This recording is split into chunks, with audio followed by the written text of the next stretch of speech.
Crossover. Oh, killer crossover. Just crossover. It just crossed him over nastily. Another victim to the crossovers. Cross him up and sit him down. Crossover powered by Everlevel Concrete Repair in Omaha at everlevelconcrete.com. Boys, how are we? Hello, Matt. Hi, Matt. Hello. Got to turn you up a little bit. Yeah, they're always a little quieter when they're on the tie line. That's just how the tie line is. All right, I'll just have to. Well, no, it's just how you are. You don't have us turned up loud enough, Nick. We don't want to overdrive this thing. I mean, Josh might get into a shouting fit. Connor I got some takes today. Yeah. I have takes. And we gotta leave some room on the ceiling. Oh, yeah. You know? What are you going to talk about? Steve Sipple's article? Well, we have Steve Sipple on the show today, Matt, so Nice. we can ask him about it. Beautiful. I'm more worried if Steve Sipple's actually going to show up to this here ballpark today for a great night for baseball. Nebraska's fighting to get into a regional. They're trying to sweep the series for the first time in 11 years. And You want me to take a photo of the headset and say, hey, we're waiting for you here? it's there. It's All waiting right. for you. I'll It's s- right in the words of who sang that song? What song? Right here waiting for you. No idea. Wherever you that one? Yeah. Oh, yeah. jeez. Jeez, don't ever do that again. I mean, it got the point across. Oh, my God. Richard Marks. Richard Marks. Thank you. Dick Marks, as his friends called him. All right. I just Not texted him. staying Got big your long. headset Gotta be careful ready, when you have fam. Different Dick one. Marks in the area. Oh, yeah. Well, I'll let everybody know what he says. Yeah. I'll let everybody know what he says. Thank you, Charles. Matt, are you coming to the ballpark tonight? You love wandering over here. I definitely do have to go on a walk today. Definitely Nice. do have to work out. Walking's today. good for the heart. I was considering going to a bar close to the establishment, but instead not going to the game and going to the bar and watching the Cubs and Creighton versus Nebraska at the same time. I hear they're playing the Braves tonight on TBS. Very Yeah. funny. Is this like the old Wow. days? Like, are the Braves Well, back this on is no TBS? fair. What a biased broadcast that's going to be. Yeah, exactly. Pete Van Wieren and Chip Carey all glossing all over how great the Braves are. Wait, the isn't Braves, Chip this, the related to Braves, that. Harry? Well, yeah, but he was the voice of the Braves. But it wasn't he also? Sipple is calling me right now. Oh, does that mean He's that definitely mean- not stopping by. Well, it probably means he's also not going coming to be on. Oh, is on he the about show. to cancel I the bet, interview? I bet Definitely is I bet about he's to cancel. I bet he's going to blow the whole thing up. A lot of people. Forget about just being here. He's going to be gone. The reason why I wrote. Okay, your simple. Sipple is so bad. Why'd you It give is Sipple so a bad? Southern Holy slang? It's terrible. So a lot of people last week, they were mad at us. I don't know if anybody saw this. They were really pissed at us. Why? Numerous folks said, why does Sipple still go on the show? Is this him canceling his interview moving forward? Do we need a new Tuesday regular Where are we guest? going to find another grumpy old white guy that works in Nebraska media? I can find plenty of them for you. I have a whole list of them. They're everywhere. Okay, you don't have to be so rude to Jack Mitchell. Wow, John, I feel like John just lowered his Well, I did. and you look brighter now. Yeah, I you know. look. I don't understand what's going on here. Yeah. You look good, honestly. John Brightship. It's too bright. Yeah. Way too bright. Yeah, the lights are always too bright for people in Creighton apparel. What does that mean? What does that mean? I don't know. I was just What- trying to yeah, make exactly. a Creighton joke. Sindelar And says why are John you looks wearing so a angelic. coat today? What I is was wondering wrong the with same you? thing. It's 80-something Good degrees. grief. To be fair, it can get chilly in this building, and most of his No, days not in in this the building. studio. Never. It never gets chilly in our studio. Yeah, if anything, you have a bunch of butt sweat. I'm afraid both of you already know the answer to why is Matt wearing long sleeves. No. I know, no, Matt, I know about your skin stuff, but like, don't you have like a long sleeve T-shirt? Yes, a long sleeve. I don't know. Short. I grabbed this off today. Or- It's a little looser. It's not like a coat. Go It's- early 2000s where you get like the thermal, You know. and then you wear a T-shirt over that. It's like Oh, Nick, I did that so much. Yeah, I'm man. sure you did. actually. I mean, look, I'll take. I'm actually. By the way, so Nick, I know you and your wife always do the movie club movie on Thursday. Have you watched the movie yet? Have you watched Mean Girls yet? No. Okay, man, the fashion is because it came out in 04. Yeah. Wow, our fashion, because that's literally my generation. The characters in high school. I was just finishing up my freshman year when that movie came out. Wow, we dressed like a bunch of goobers. We did. We dressed like a bunch of did. goobers.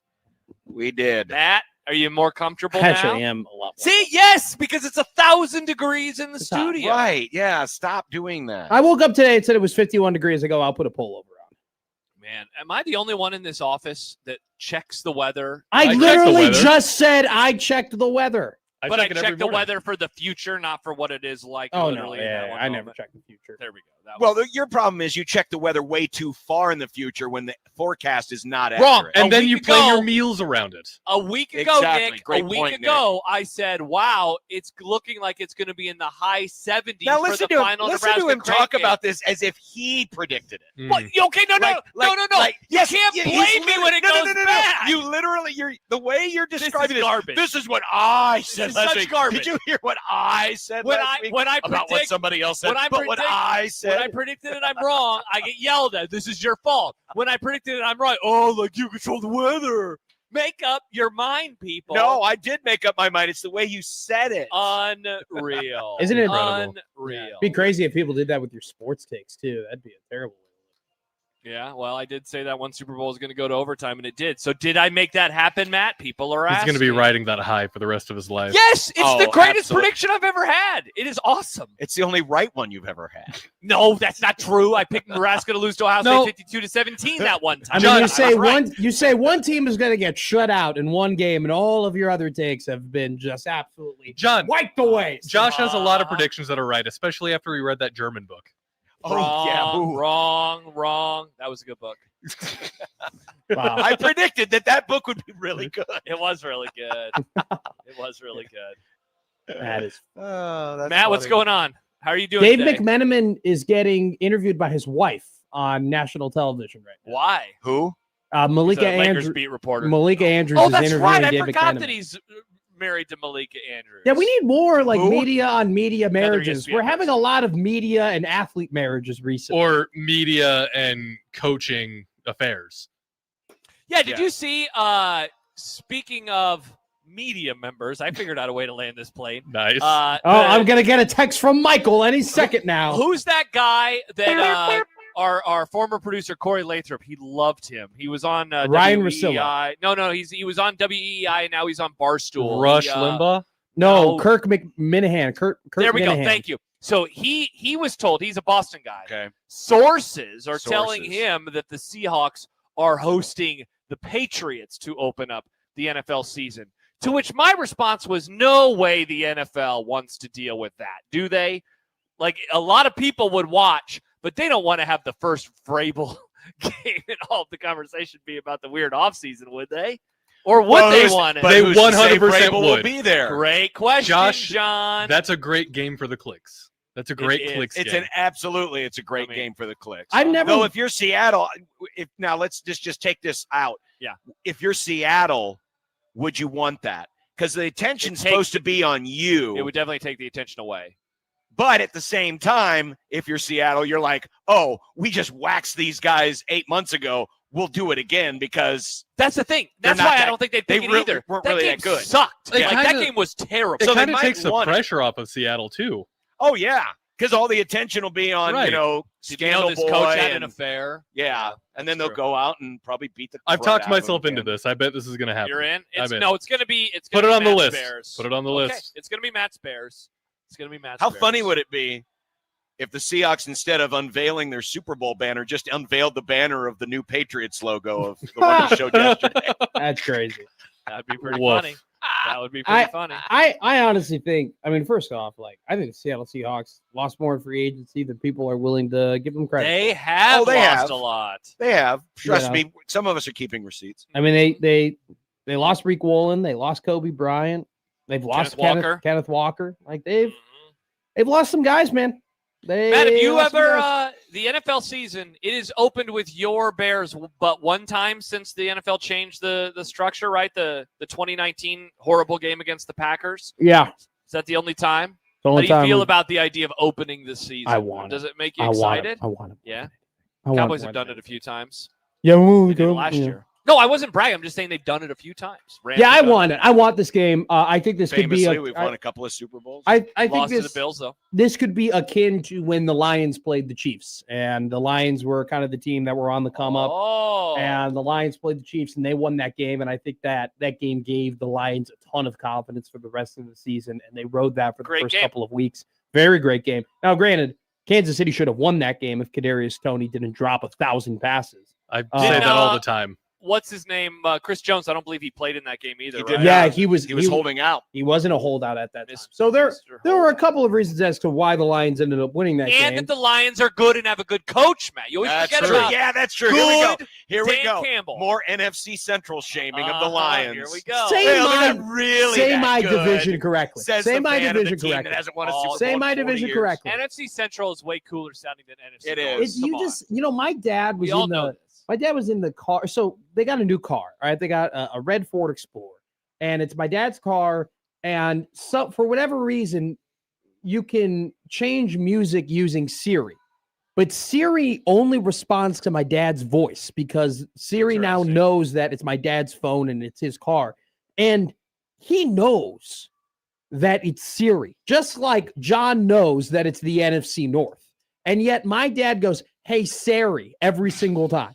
Hey, Siri. Hey, Siri. And she now responds to it because she knows that that's who Nice. he's Call referring me Sari, to. Daddy. And so, no. Rossini is actually what it is. So wait, you don't like him calling it the NFC Central? Wait, no, That's just, I don't that's like just the what I'm principle. used to. I'm still used to it. I don't for like- some I reason. don't- Still used to the division that hasn't been around for 25 years. I don't know. like- I'm just Give him used a to it. break, Matt. Give I him don't a like. break. I don't like the principle of John just saying things wrong for the sake of saying things wrong. Wow. Even though I like to say Diego Pavia or Pavia, I call him I was Pavia. going to say, yeah, you said it right. Even though I like to call it the Big 12. Crap, it's the Big 12. I ruined my joke. Pavia. Pavia. That's what you call. That's No. a really good joke, Matt. Ramir. I like how Happer calls him Dylon. I will miss him saying Dylon a lot. Some people don't like By the way, Um, did you notice that Producer Josh hasn't given that up, by the way. Good. that Good Dan buddy. Lanning wished Dylan a happy birthday, and guess who polluted the comments? Oh, God. People asking for an apology. People asking for a poem. People fat shaming him. Whoa. Um, Hey. You know, I mean, Yeah. at one point, I mean, lot of angry folks for I a thought guy. we were done with it. Yeah, for a guy who wasn't wanted, Mm. it sure Peterson. sounds like he was Josh. wanted. Are What's you up? kidding me? Nebraska What? fans being done with something. They We're- usually are. They move on, Matt. Really. really You're, good at you're talking. moving This on. fan base is famous for moving on. Is that what you're saying? Very, very. We never look at the past. We don't Ever. talk about generations ago. No, You don't talk Don't about talk- decisions that were made literally 23 years ago and how they Last time affect Nebraska college football now. football was really good. It was the NFC Central. see, Nice. that's why we still call it that. Bring it back. Bring it back. Bring it Bring back. it Call back. whatever you want. Besides, NFC Central is so much cooler because, as we all Yes. famously know, Tampa Bay, I central, know. central part of the They country. belong. Put them back in. You know the what? The division. Houston Astros should come back to the NL Central. Life was easier Ooh. then. Was it? The Cubs I don't- famously weren't winning any World Series in that day. Well, we only No, they won weren't. one. So I know, but that's what I'm saying. But famously, they weren't when they were in the division with the Astros. why did they move? Why did they move to the NL to the AL West? What did we add it? They- What happened there? No, they John? wanted three, Well, they flip 5, flop. They flip flop them in Milwaukee because for the divisions. and they wanted Yeah. 5-team divisions, right? Because you had Yeah. 16 teams in one league and 14. Yeah. Because Was that it- was back when they didn't play very much interleague play. Wasn't it Zambrano who Carlos Zambrano threw a no hitter against the Astros at Miller In Park? Milwaukee. Yeah, In Milwaukee because of the hurricane. It was in a Houston. Right? ma- Or no, was it a hurricane or was it something else? But it was something. I think it was a weather-related event. They had to move the game from Houston, and they moved it to Milwaukee. And Carlos Zambrano throws a no-hitter. insane. And the place was packed of Cub fans. I was at a Nordstrom watching that when I was like 6 years old. What? We were in I the, was.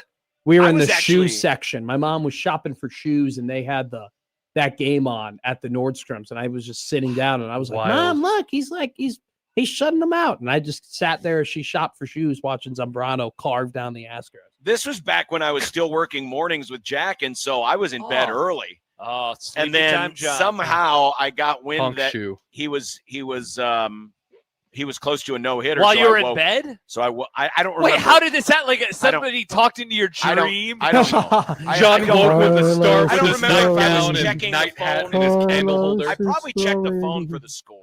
It's probably what Okay, happened. Your BlackBerry? What, do you have to call in It a was a number to BlackBerry. get the score It back was then? a BlackBerry. Yeah, Did you I have had the a BlackBerry. BlackBerry with the little ball? As I opposed, did. Yeah. You played? Did you play and I that learned brick how to- game? You I played that played the brick game? Yep. Yeah, you played that brick game. I With the learned ball how to and the fix, BlackBerry. you had to clean the little, because Uh-huh. it'd get the gunk in there. Yeah, so you would take get- the little ball out. Yeah, and you clean got to it. clean the ball. Take You it- always take it got to out, clean clean your it off. balls. Yeah, I was Check going to it. make sure you're cleaning Check it that. for lumps too. Absolutely. Check the back seat Check the back seat. or Check the the front back foliage. Mhm. Yeah. Do you miss your BlackBerry? No, Do you miss the home button on your iPhone? I never had an iPhone. It's because John's smart. You've never owned an iPhone? No, No. why would he? Why would he want something worse than what he has? I'm sorry. I'm- this is I'm Android incredible man. when a bunch of weirdos call me the weirdo. Okay. All right, guys. Yeah, sure. You're so cool and everything. We didn't call you weird. We just said that you like bad technology. I don't pay. I've never paid for it, so it's really not been that big of a deal. I've just Shout out been given to you, my man. phone. That's a nice life right there. Well, that's Cushy. just- I'm a I child. watch Cubs games at Nordstrom, and I've never bought a phone. I mean, by the way, I was 6 years old. I couldn't really control where we were watching the game. That's fair. That's fair. You know, mom wanted to go shopping. It's not like I was So going to. your mom wanted to go shopping at night? She Because was that was a night game. John. She was a teacher who worked the after-school program to make ends Yeah, meet at the John. time. Who Yeah, only could go John. shopping at night or do God. things at night. It She was didn't a get off. Sunday. She didn't get off. Well, I don't know. So we were just shopping at night. Couldn't tell you. That's why I'm asking. It was a Sunday night game. It was I a Sunday remember. night baseball game. No, but I think Sunday night baseball. You want to look that up? Uh, Is that a Nick fact from John? All right. I'm What pretty year sure was it was this? a Sunday night. Whose no hitter was this? Carlos Zambrano no hitter. Okay. I'm pretty sure it was a Sunday night. I was at Nordstrom. September 14th, 2008. I checks. Yep, that was the date. So what is it? A Sunday? Let's see. If I go to, I'm at Baseball Reference. Does that usually have the time? It does. 7:07 local time, Sunday, September 14th. Excellent Wow. memory, John. Nice. Nice job by you, John. I mean, that's 14th. fine. I don't care if your mom shops at night on a Sunday. And I was just clearly you curious. do. Is No, it a, I don't. I was just asking. Is it a hot was gonna take for me play to that. say I hate that version of the Astros logo? Yes. It Oh is a yeah, hot that's take. That's a yeah. terrible The thing. early 2000s Astros looked awful. What are you talking about? They looked awful. I love them. I That miss star is dumb. I don't What? like it. Yes, it was trying too hard to look futuristic. Mhm. them. Well, that was a very early 2000s thing. We were all was about mid, the all right. future. I And know, then- but it was just bad. And then we found out the future wasn't all, Hokey Skirt says, bring back baseball tonight. Missed the Web Gem segment. Man, baseball tonight was the bee's knees back in the day. I watched it all the time in the Pretty summer. good. That's how I knew so much about baseball. I'd play video games and have baseball tonight on a different TV. Baseball. Good times. Baseball. I was in- played All-Star Baseball 2004 on my Game Boy They bringing back backyard baseball featuring Derek Jeter. They are. I thought they already did, didn't they? They're No. bringing it back again. on like on the PlayStation, Yeah, right? it's coming to consoles. With Pablo Sanchez, Mhm. right? Yeah, and the guy who's in the wheelchair too. What's his name? I don't know. You don't remember the characters I from don't. backyard baseball? I don't. I didn't yeah, I'm play it kind that of much. I'm kind of out like I'm playing video games less and less now. I just don't really. Getting older. That's what happens. I know. I only ever race with my wheel on my video games now. I don't. It's a really cool do wheel anything though. Yeah, else. it's fun. It's pretty I sick. don't remember the Yeah. last time I played a I got a gear video shift the game other day. Oh, you're so on a cool. console. That's Yeah. awesome. It's been a long time. You When was the gonna get last time you gonna played get a video set games, of shocks John? and struts too there, Nick? No, not yet. Oh. That'll be later. I need to get the rest of the rig. Got to smooth that ride out. Have you? John probably played recently because his kids play video games, so you probably No, grabbed the sticks with them. You no. haven't? Oh. you grab kid- the Are you sticks. kidding me? Isn't that what they call it, Nick? John, no. I don't play those Get the games sticks. John has Call it not that. played a video game since 2003. anymore.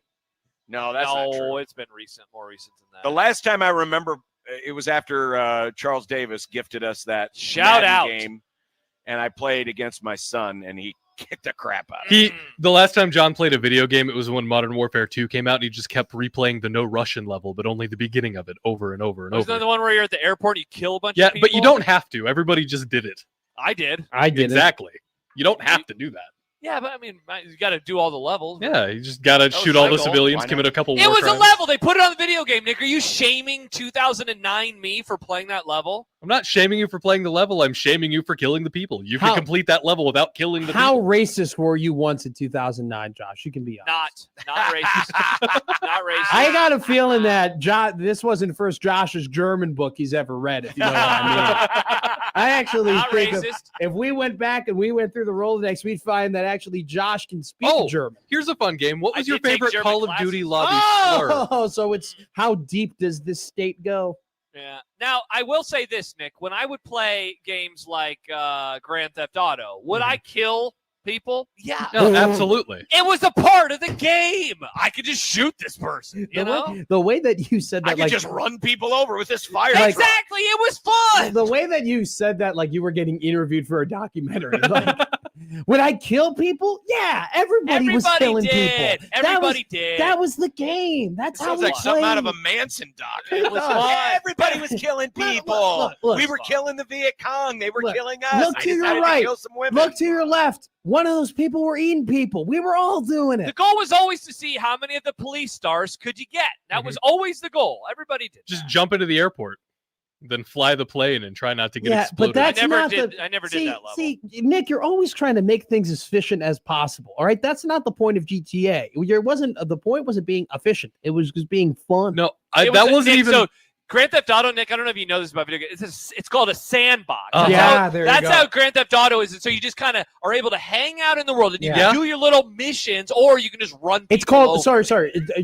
Nick. It's called an open world concept. There Right? we It's an go. open world. It's a type of video game system where you It's can not do whatever chess, you want. Nick. Yeah. It's not chess. You don't have to move your rook from F5 to E3. All right. You can do whatever you want.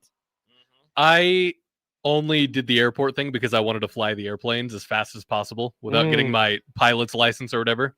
So that's how I figured out the 5-star thing. It's hard to avoid jet Josh, were you fighters and a also, C-130. Jumping in the back of taxi cabs with prostitutes. in that one? I Yeah. think that I probably made an appearance. I mean, we all Does the know. video game girl get naked? That's what I was we asking. all know Is that Nick, he went to the strip club a lot at GTA 5. So, Is that okay, you, Nick? I'm glad you brought that He up. went to the Pink Pony a lot. I didn't even know what the name of it was. That's interesting. So I don't think my you favorite know. part is Let me when look it up. GTA 5 very first came out. If you go onto your Xbox, it kind of tells, oh, this person's playing GTA 5. But instead of just saying GTA 5, if you were in the it strip would tell club, you where they were. it would tell you where your friends were doing in it'd GTA be like 5. Josh So is at the funny. vanilla unicorn right now. Okay, that's pretty funny. Uh-huh. I didn't play GTA 5. I think the last Grand Theft Auto I played, because 3 was the first one on the PS2, and then what was the fourth one called, Nick? San There Andreas. was one, San Andreas. I think that was probably the last one I played. Or was that Vice City? That's what It was Vice City. It was 3 Vice City, then San Andreas. That would be a great game. Strip club name or Horse in the Preakness? Oh wow, Matt. That's you a should great do name. that as a game. Next time you have prizes. That to can be give your away. next Jeopardy. Next time you have prizes to Go to give away, Nick. 1620thezone.com now and enter in to see if you could guess if it's a strip club name or. Yeah, no, I don't think that would go over well. It would A racehorse. Strip club or racehorse is an awesome idea. No, we're doing that It'd Friday. be fine. It'd be fine. It's a great idea. Yeah, Wait, are you actually going to preview the Preakness? of course he is. We're gonna have a guy on. Look Yeah. who you're talking to, John. He's gonna No, have a I guy mean, there's on. no interest in this at all. From Matt, there is. For Well, me, yeah, but there there's is. probably also interest in, taking a morning dump, but you're not going to break that down. More John- people watched the first race, John, than has ever watched a Creighton basketball. John does game. not obviously does understand not that, listen but- to middays with Matt, where we literally have a bit where we do one segment for us. This is the one segment we're going to do. It's not for any of you. That's going to be our one segment on Friday. Well, you're definitely going to achieve your mission there because you will be the only person interested. And we've I mean, got- no one's running for the Triple Crown, whatever horse. Yeah, what won did you the think about that load Secretariat management 2 or that's whatever going that on? horse's name was that won? Yeah, I that's think our pretty weak, society man. has gotten soft, and I think it's I've absolutely. heard you say that in a promo that's been airing for 4 months. You're not into participation culture. Well, we trophy, changed man. the I know, promo. I know. We changed the promo. No, I think it's soft. I just think it's. Well, look, I mean, I'm going to say it's soft. And people are like, Matt doesn't like animal conservation. He wants all the animals to die, which is not what I want. But at the And that's same- marked. And I just want an opportunity for the Triple Crown. That's what I want to see. yeah, I mean, it just at this That's point, the only reason why people would want to watch. I it, mean, right? I agree. The Triple I'm not Crown gonna is watch cool. it. Could you imagine winning the Monaco Grand Prix, the Indianapolis 500, and then I don't know, where do they race NASCAR now during that? Save this for the Kent segment on Friday, please. The World 600. It's one of those things where it definitely does have to do with the breeding thing, where it's like if you rescue a horse for the Belmont and you're the winner of the Belmont and the Kentucky Derby, then you have more. But that's not why they're doing it, are they?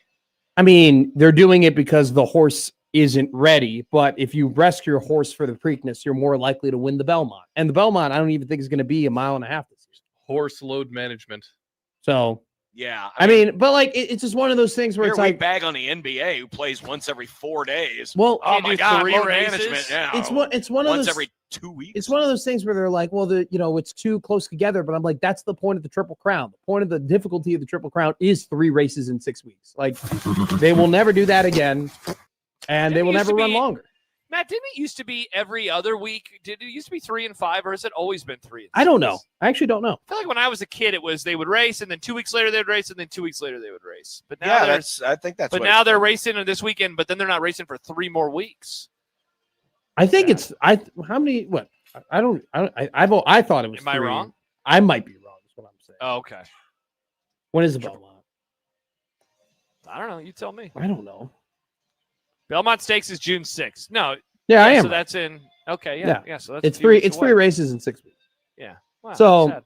And it's kind of one of those things where it's like if they ever decide to change it, there will never be another legitimate Triple Crown winner, in my opinion. Or you would have to make a whole new category. So, by the way, we had a Nick fact with the Triple Crown of F1. That's a tough look, Nick. It's not the Triple Crown of F1. It's Triple Crown of Motorsports. It's Monaco and Indy, and I couldn't think of what the third one was. It's Le Mans, which is a really tough look for me because I should know that. Very tough. I watched that movie last night. Ford versus Ferrari? Yeah. Hell yeah, brother. It's a great movie. It's a great movie. It's a very good. It's one of the best motorsport movies of all time. I'm going to watch Memento this weekend. Yeah, I mean, it's a low bar to clear on that one, but yeah. Yeah. What? Talladega Nights is pretty damn good. Well, yeah, I mean, that is the gold standard. Baby Jesus on the All right, manager. no, Cars. 5 pounds, 6 ounces. Haven't even said your first What about words that yet. one with Tom Cruise that you love so much? Days of Blunder? No. I'm sorry. Days of Blunder? Chess? Cars is the bar for racing. I thought, wait, isn't Days of Blunder? Isn't that what they call this show on the Sea Scrolls? Isn't that what they call this? Nice. Probably. Got him. Bang me. Wait, are the horses do going? Not bang. Yeah, that's pretty weak. Chance asks if the horses are going to observe a moment of silence for D-Day.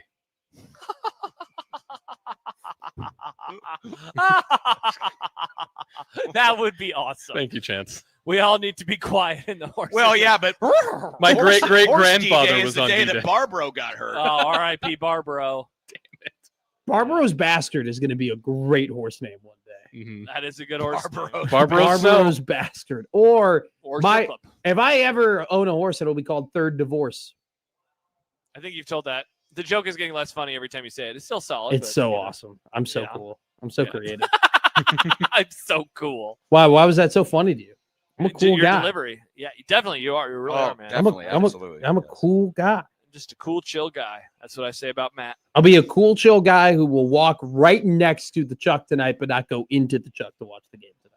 Awesome. I got to guess what bar you're going to. There's only so many you can go to. I know, exactly. I used to live down here. There's only I think there's only 5 you can go If to. I were coming down here, I'd go to my friends over at Cross Strain, and then I'd go have pizza at that pizza place that's like right around the corner from it. Can't remember the name of it, but it's very good. I will sometimes go to one of those bars. I won't reveal which one, and then not eat there, but I'll go to Frank's Pizza and I'll have pieces of pizza there and then go back. We love pizza. To complete the circle here, did you ever hear back from Sipple? Is he canceling on us? I don't know. He didn't even respond, so I guess I got to call him during the break. So I'll do that when we go to break. So he called you, then you texted him. Dolomiti, thank you, Teresa. I texted him back, and then he didn't respond. I said I can't talk. I'm on the air right now, so I don't know. Yeah, I'm a little nervous. You should have taken the call on the air. That could have been fun. Dolomiti, is that a Mediterranean or Italian restaurant? It's pizza. We haven't done this yet. Should we do an Insta poll? We'll sit. Insta poll. Good question. And there's no way on God's green planet he's going to be on the show. Wow. Really? Sit beyond the Grum Ye of today. little faith. It's not like Sipple has a history of just not coming. Whoa, Nick.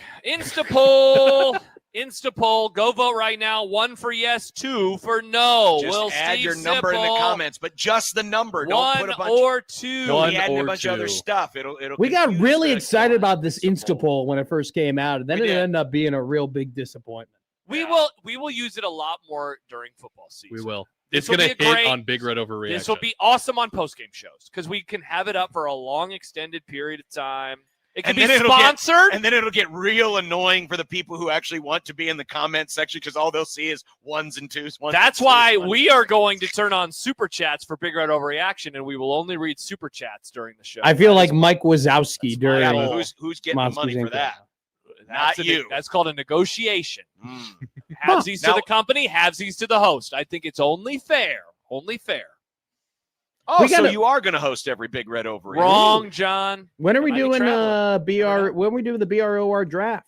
I don't know. I got to figure out if I'm traveling this fall, Matt. Then we can go from there. Well, I'm trying to figure out if I can travel this fall, and which is why I want to have the draft. I'm trying to see the Northwestern Wildcats play at their new stadium. I took a peek at it over the weekend. Oh my gosh! You're You're a gonna sicko. take time off to go watch a Northwestern. I'm home not game? going. Exactly. I'm not going to take time off. I'm just not going to do the volunteer post game show for one of the.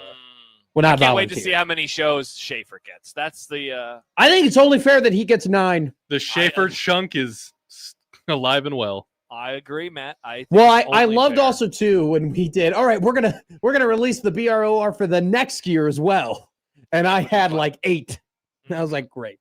All right, we should go to break. We got Go. Farron coming up soon. We do. So Bye-bye, we're going to Matt. take a break. Bye. Have a good one, Matt. We will talk to you on the other side. The Grum on a Tuesday from the ballpark for the last time this season Sad. on 1620 The Zone.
Unsportsmanlike conduct on 1620 The Zone.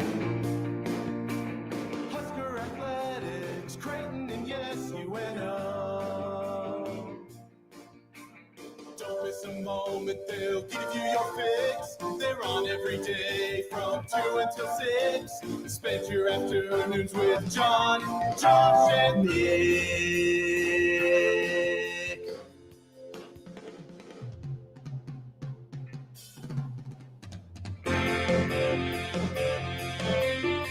John, Josh, and Nick. They'll show you what sports talk really is. Well, here we go one final time here at Charles Schwab Field for the regular season. I was going to say, in like a month, we'll be back here every day from sun up to sundown and even past the sundown. But not doing this show. That's true. Sportsmanlike conduct on 1620 The Zone. Husker Athletics, Creighton, and yes, UNO. Welcome to Charles Schwab Field for what should be a glorious night for baseball. Temperatures in the 80s. Oh, Fireworks after the game. oh, Nice. it's going to be a little windy. Maybe fireworks on the field. But look at that, the wind blowing out to The right wind field. blowing out. Maybe some Oh, home runs hit. wow. Here at Charles Schwab Field. Nebraska puts its 11-game Charles Schwab Field winning streak on the line. Wow. Against Creighton. And judging by what I'm seeing today from the experts, Nebraska still has work to do. Oh, wow. Work to do something they haven't done since 2008, and that is Host a playoff game. just saw the latest estimation from D1 Baseball. We'll share that coming up. D1 Baseball, isn't that where our Wednesday guest Eric Sorensen's from? Bingo. Awesome. Nice. Can't wait. Nice get Can't me. wait. Nice get, Nick. Nice get you. Yeah. Well, welcome. Glad you could be here. It is still Happy Husker Football Week. It is. Awesome. Happy Husker Football Week to you, Josh. Happy Husker Football Week to you too, John. It's great to be here and being positive. Well, it's absolutely. It's a That's why I great day to said be it. positive. The positive boys. It's positive boys. It is a fantastic way Mhm. to just allow yourself to dream big.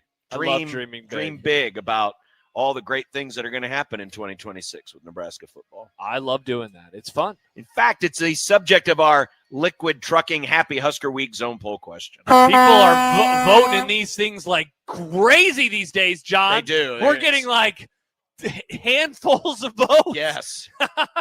Twitter is broken, I think. I think it's officially broken. I think Twitter. I'm worried about phase 3. When we get to phase 3 in a couple of months, I'm very concerned. We might just have to go all Instapoll on this. I guess so. I'll repost it. Write in your vote and literally mail it to us. You've so got we a can better add it. chance. Mail-in Add it. ballots. Uh-huh. We got a better chance. But which of the following options has you now? This is just of these four options. Yes, Maybe don't your- write in. Maybe your reason for optimism isn't on this list. Don't write in. I can't possibly dive into your brains and come up with every single possible scenario. Brain Plus, there's diver. only four options. That's true. So I just came up with these four. Okay.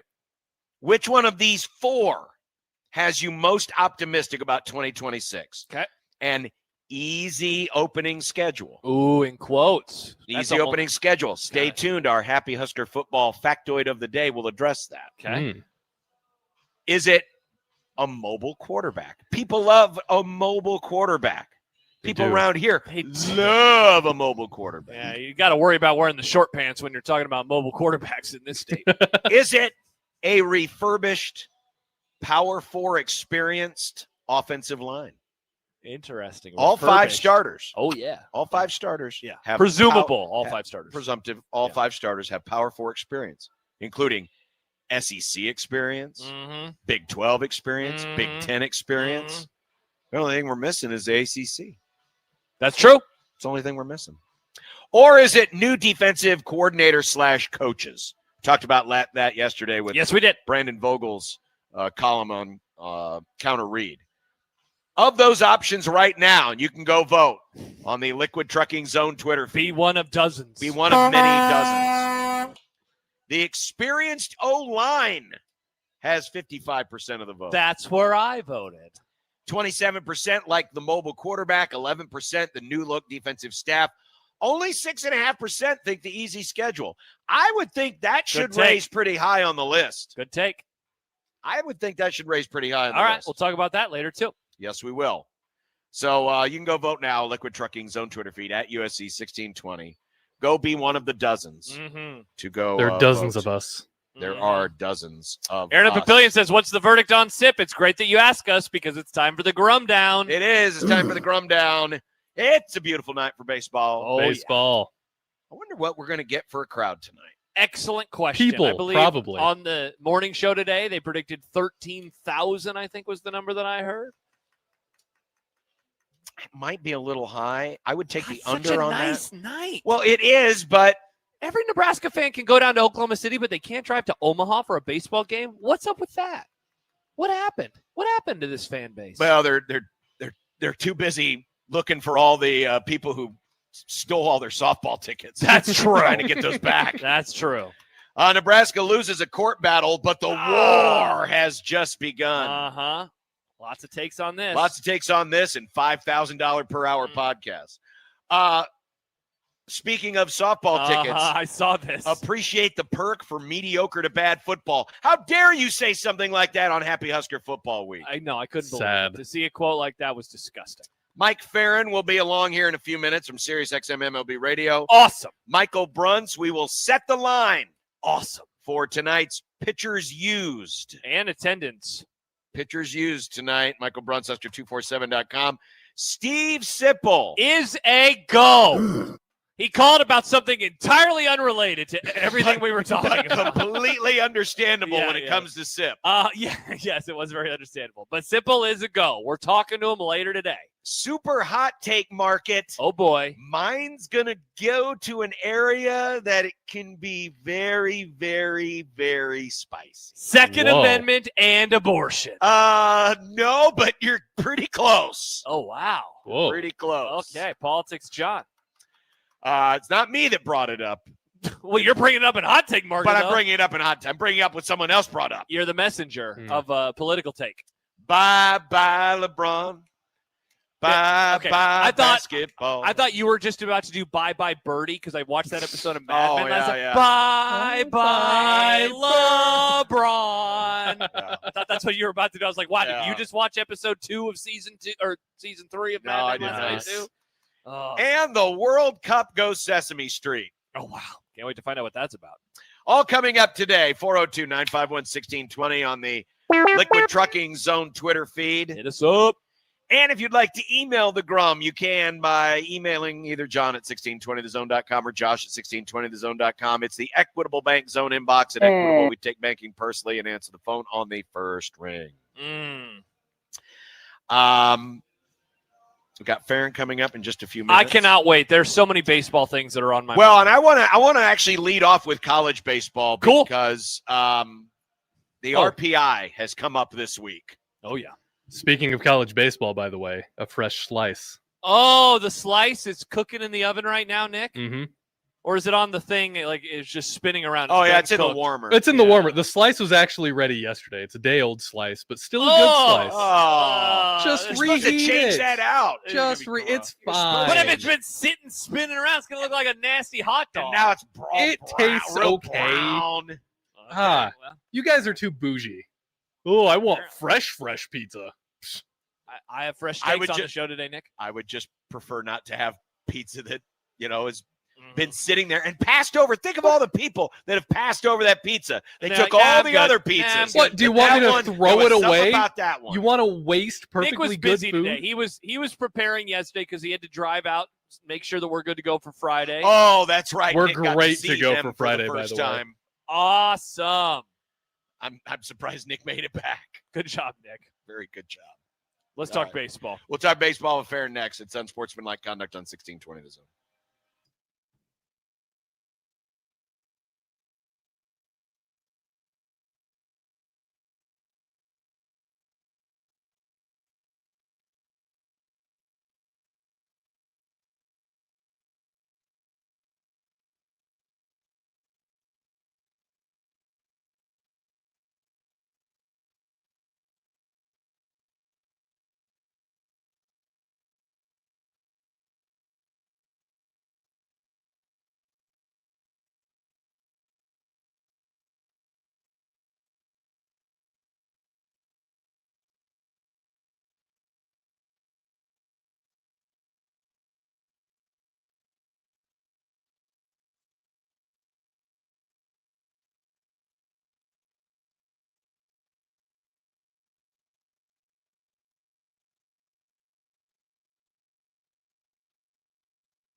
circus is on the air. Mike Farron, Sirius XM MLB Network Radio. Ladies and gentlemen, now singing the Mike Farron Open, it's Mike Stibbs. Just make sure it sounds sexy, Stibbs.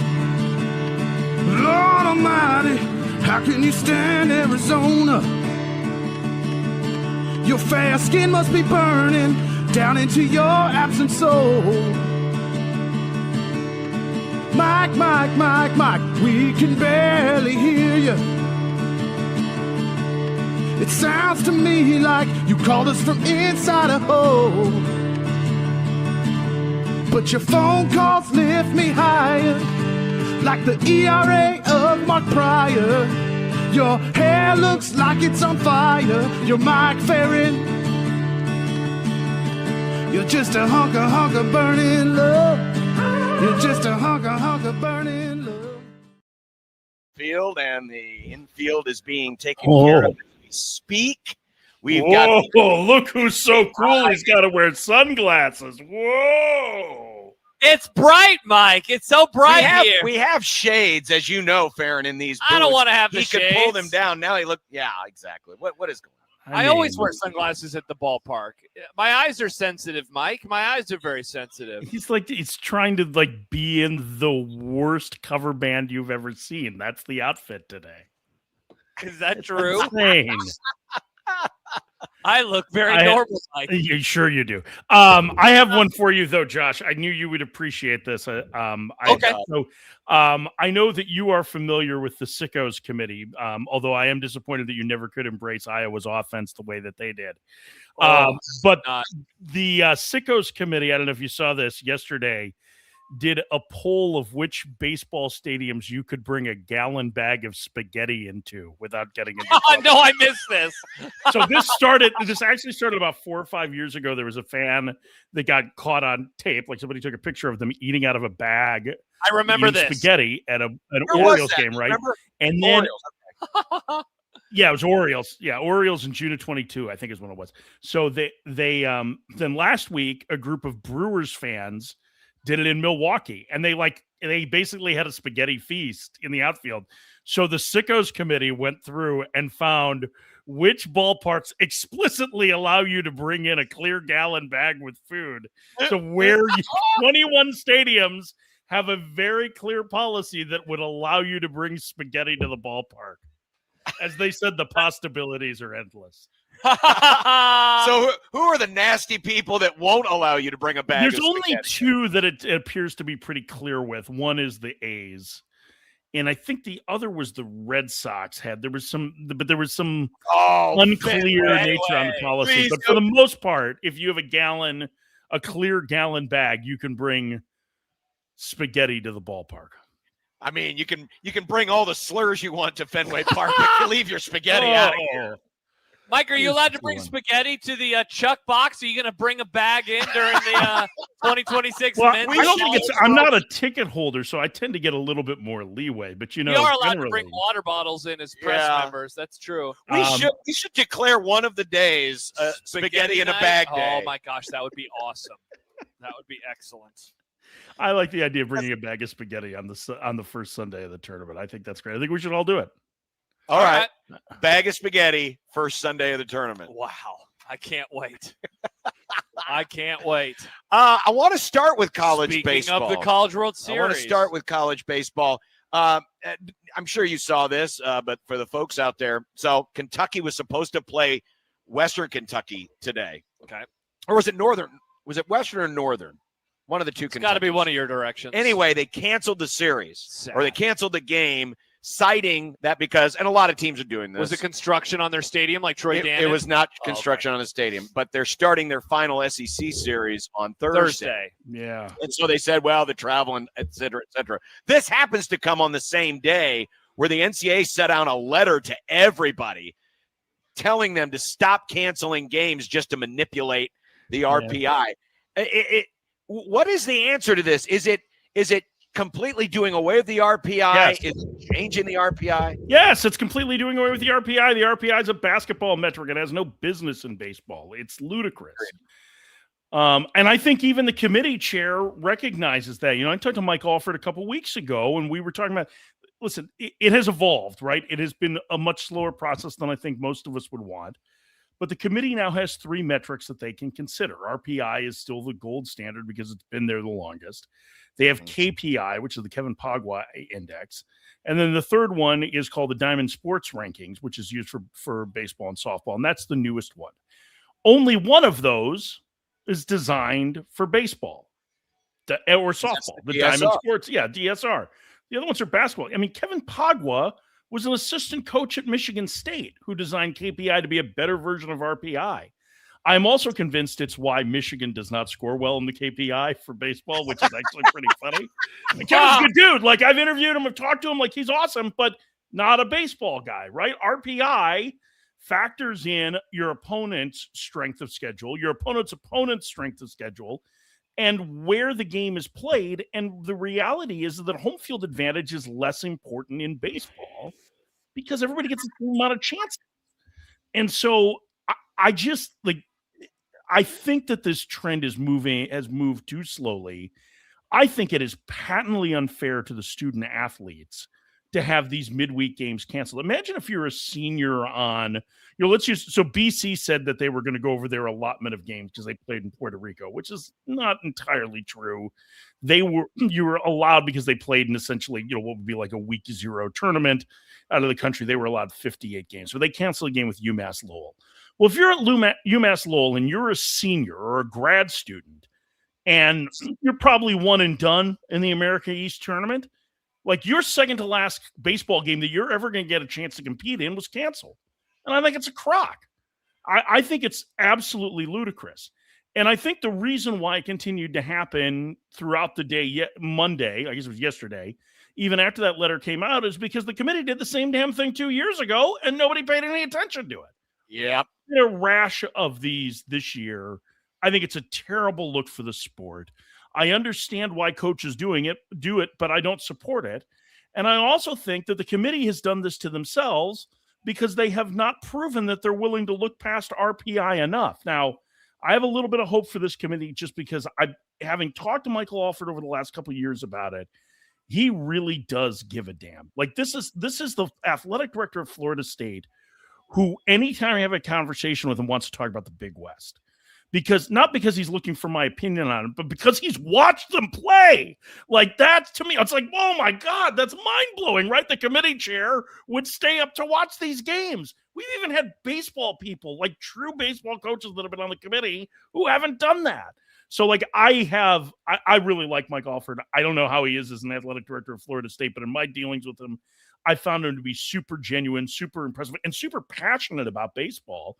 And I love that. I thought that was the case 2 years ago with Matt Hogue, too. J.R. Teagues last year was flying out to the West Coast to see Irvine, right? Like, that's the stuff that should matter. And you have to remember that this is still student athletes. And for these kids, for the vast majority of them, they're going professional in something other than sports.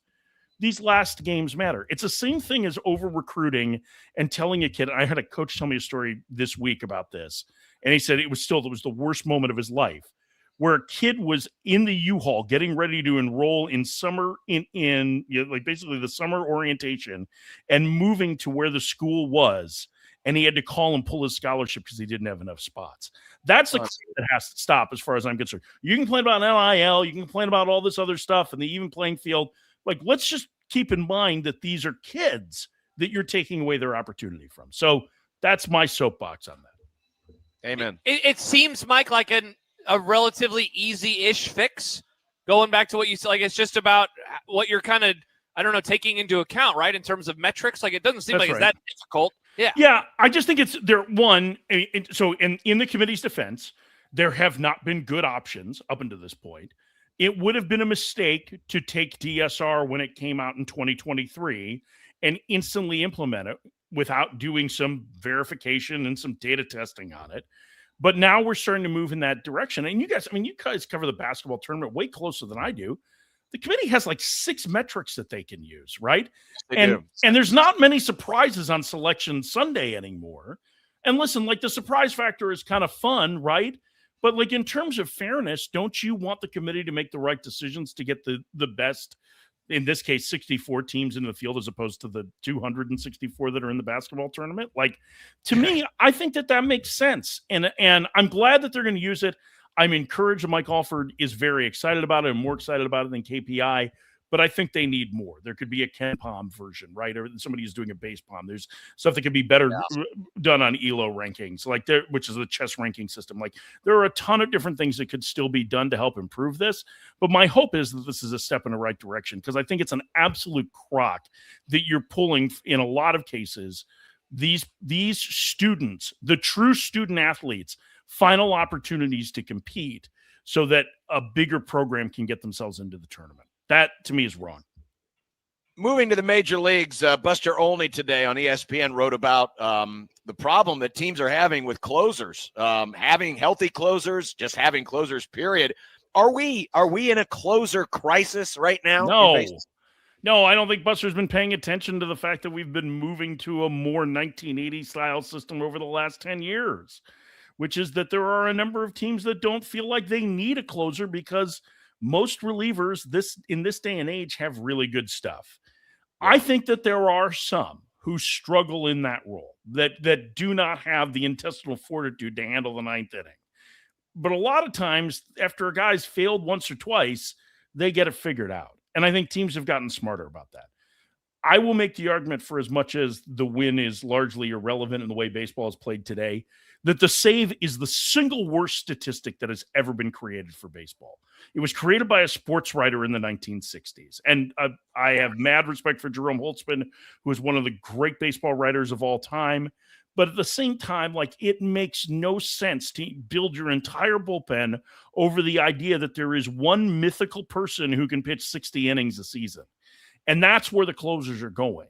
Yeah, there's injuries. Every few years we have it where starters get hurt or relievers get hurt or whatever it is. But I do not view this as a closer crisis. There's a lot of people that can do the job. And I think that that's what teams are doing now, is that they're finding, like, they understand better than ever, because they have better data to back it up, that the biggest moment in the game isn't always in the ninth inning. In a one-run game in the eighth inning, if you're facing the top of the Dodgers lineup, is that going to be more important than facing the bottom of the Dodgers lineup? Yeah, absolutely. So I think this is the evolution of the way bullpens are using. And really, John, this goes back to when we were kids. Like, closers were a thing, but they were multi-inning relievers, right? Like, they were 2-3 Suter and Lee Smith, and they were all and yeah, absolutely. And a 20-save season was a big year, right? Like 20. Yeah. It wasn't until we got into the early 90s that the one-inning closer was even a thing. It was Tony La Russa with Dennis Eckersley. Like, that's when it started. So, and even then, Tony once told me that their plan was they wanted to sign Dave Righetti that winter so that they would have two different guys that they could go to for multiple innings at a time. And they weren't able to sign Righetti. And that's why Dave Duncan went to him and he was like, well, if we only use Eck one inning at a time, like, we can probably use him 60 times this year.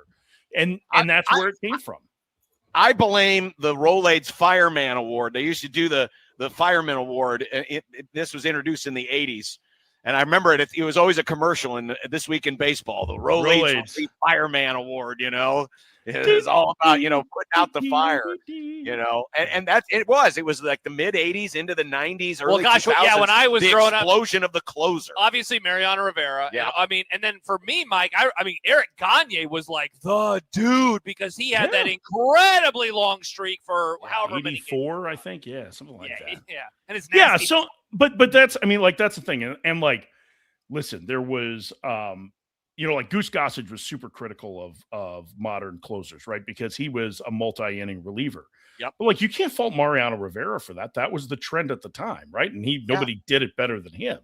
But I think that there's better ways to there can always be better ways to deploy your best personnel, and that seems to be where a lot of this is driven from.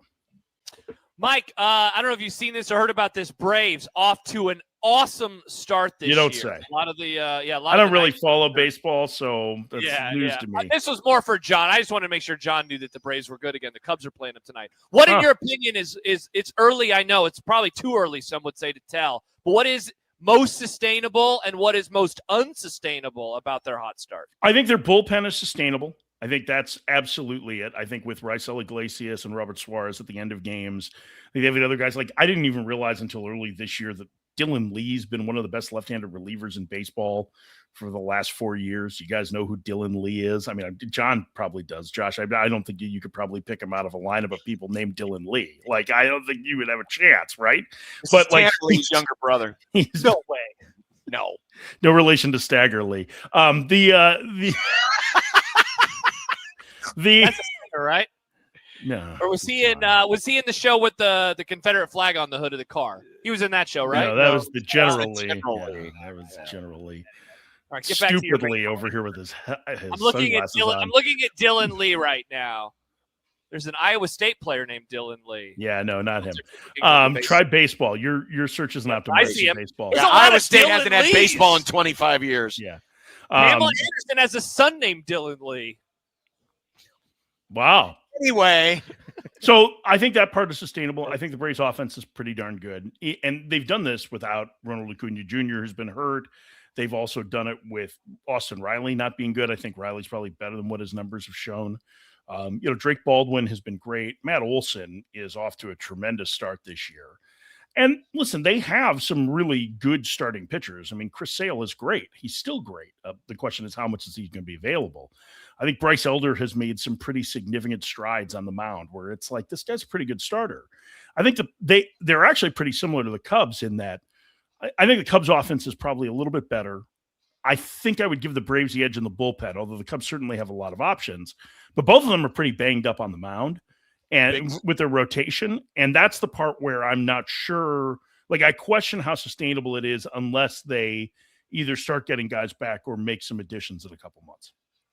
and speaking of additions, do you think that maybe, especially with the Cubs, who definitely need at least another starter, that gets the trade possibilities rolling a little bit earlier? We had Jed Hoyer on Sunday. I was filling in on our Sunday front office show and talked to Jed a little bit about it. And I had asked him specifically because Dave Dombrowski said 2 weeks ago that the calls were starting earlier than he ever remembered, right? And Dave's been at this a long time. This is the Phillies president of baseball operations who his first job was running the Expos in the late 80s, right? So, and he made an early trade that year. He made a trade for Mark Langston, and he was at 87? Was it 87? Yeah.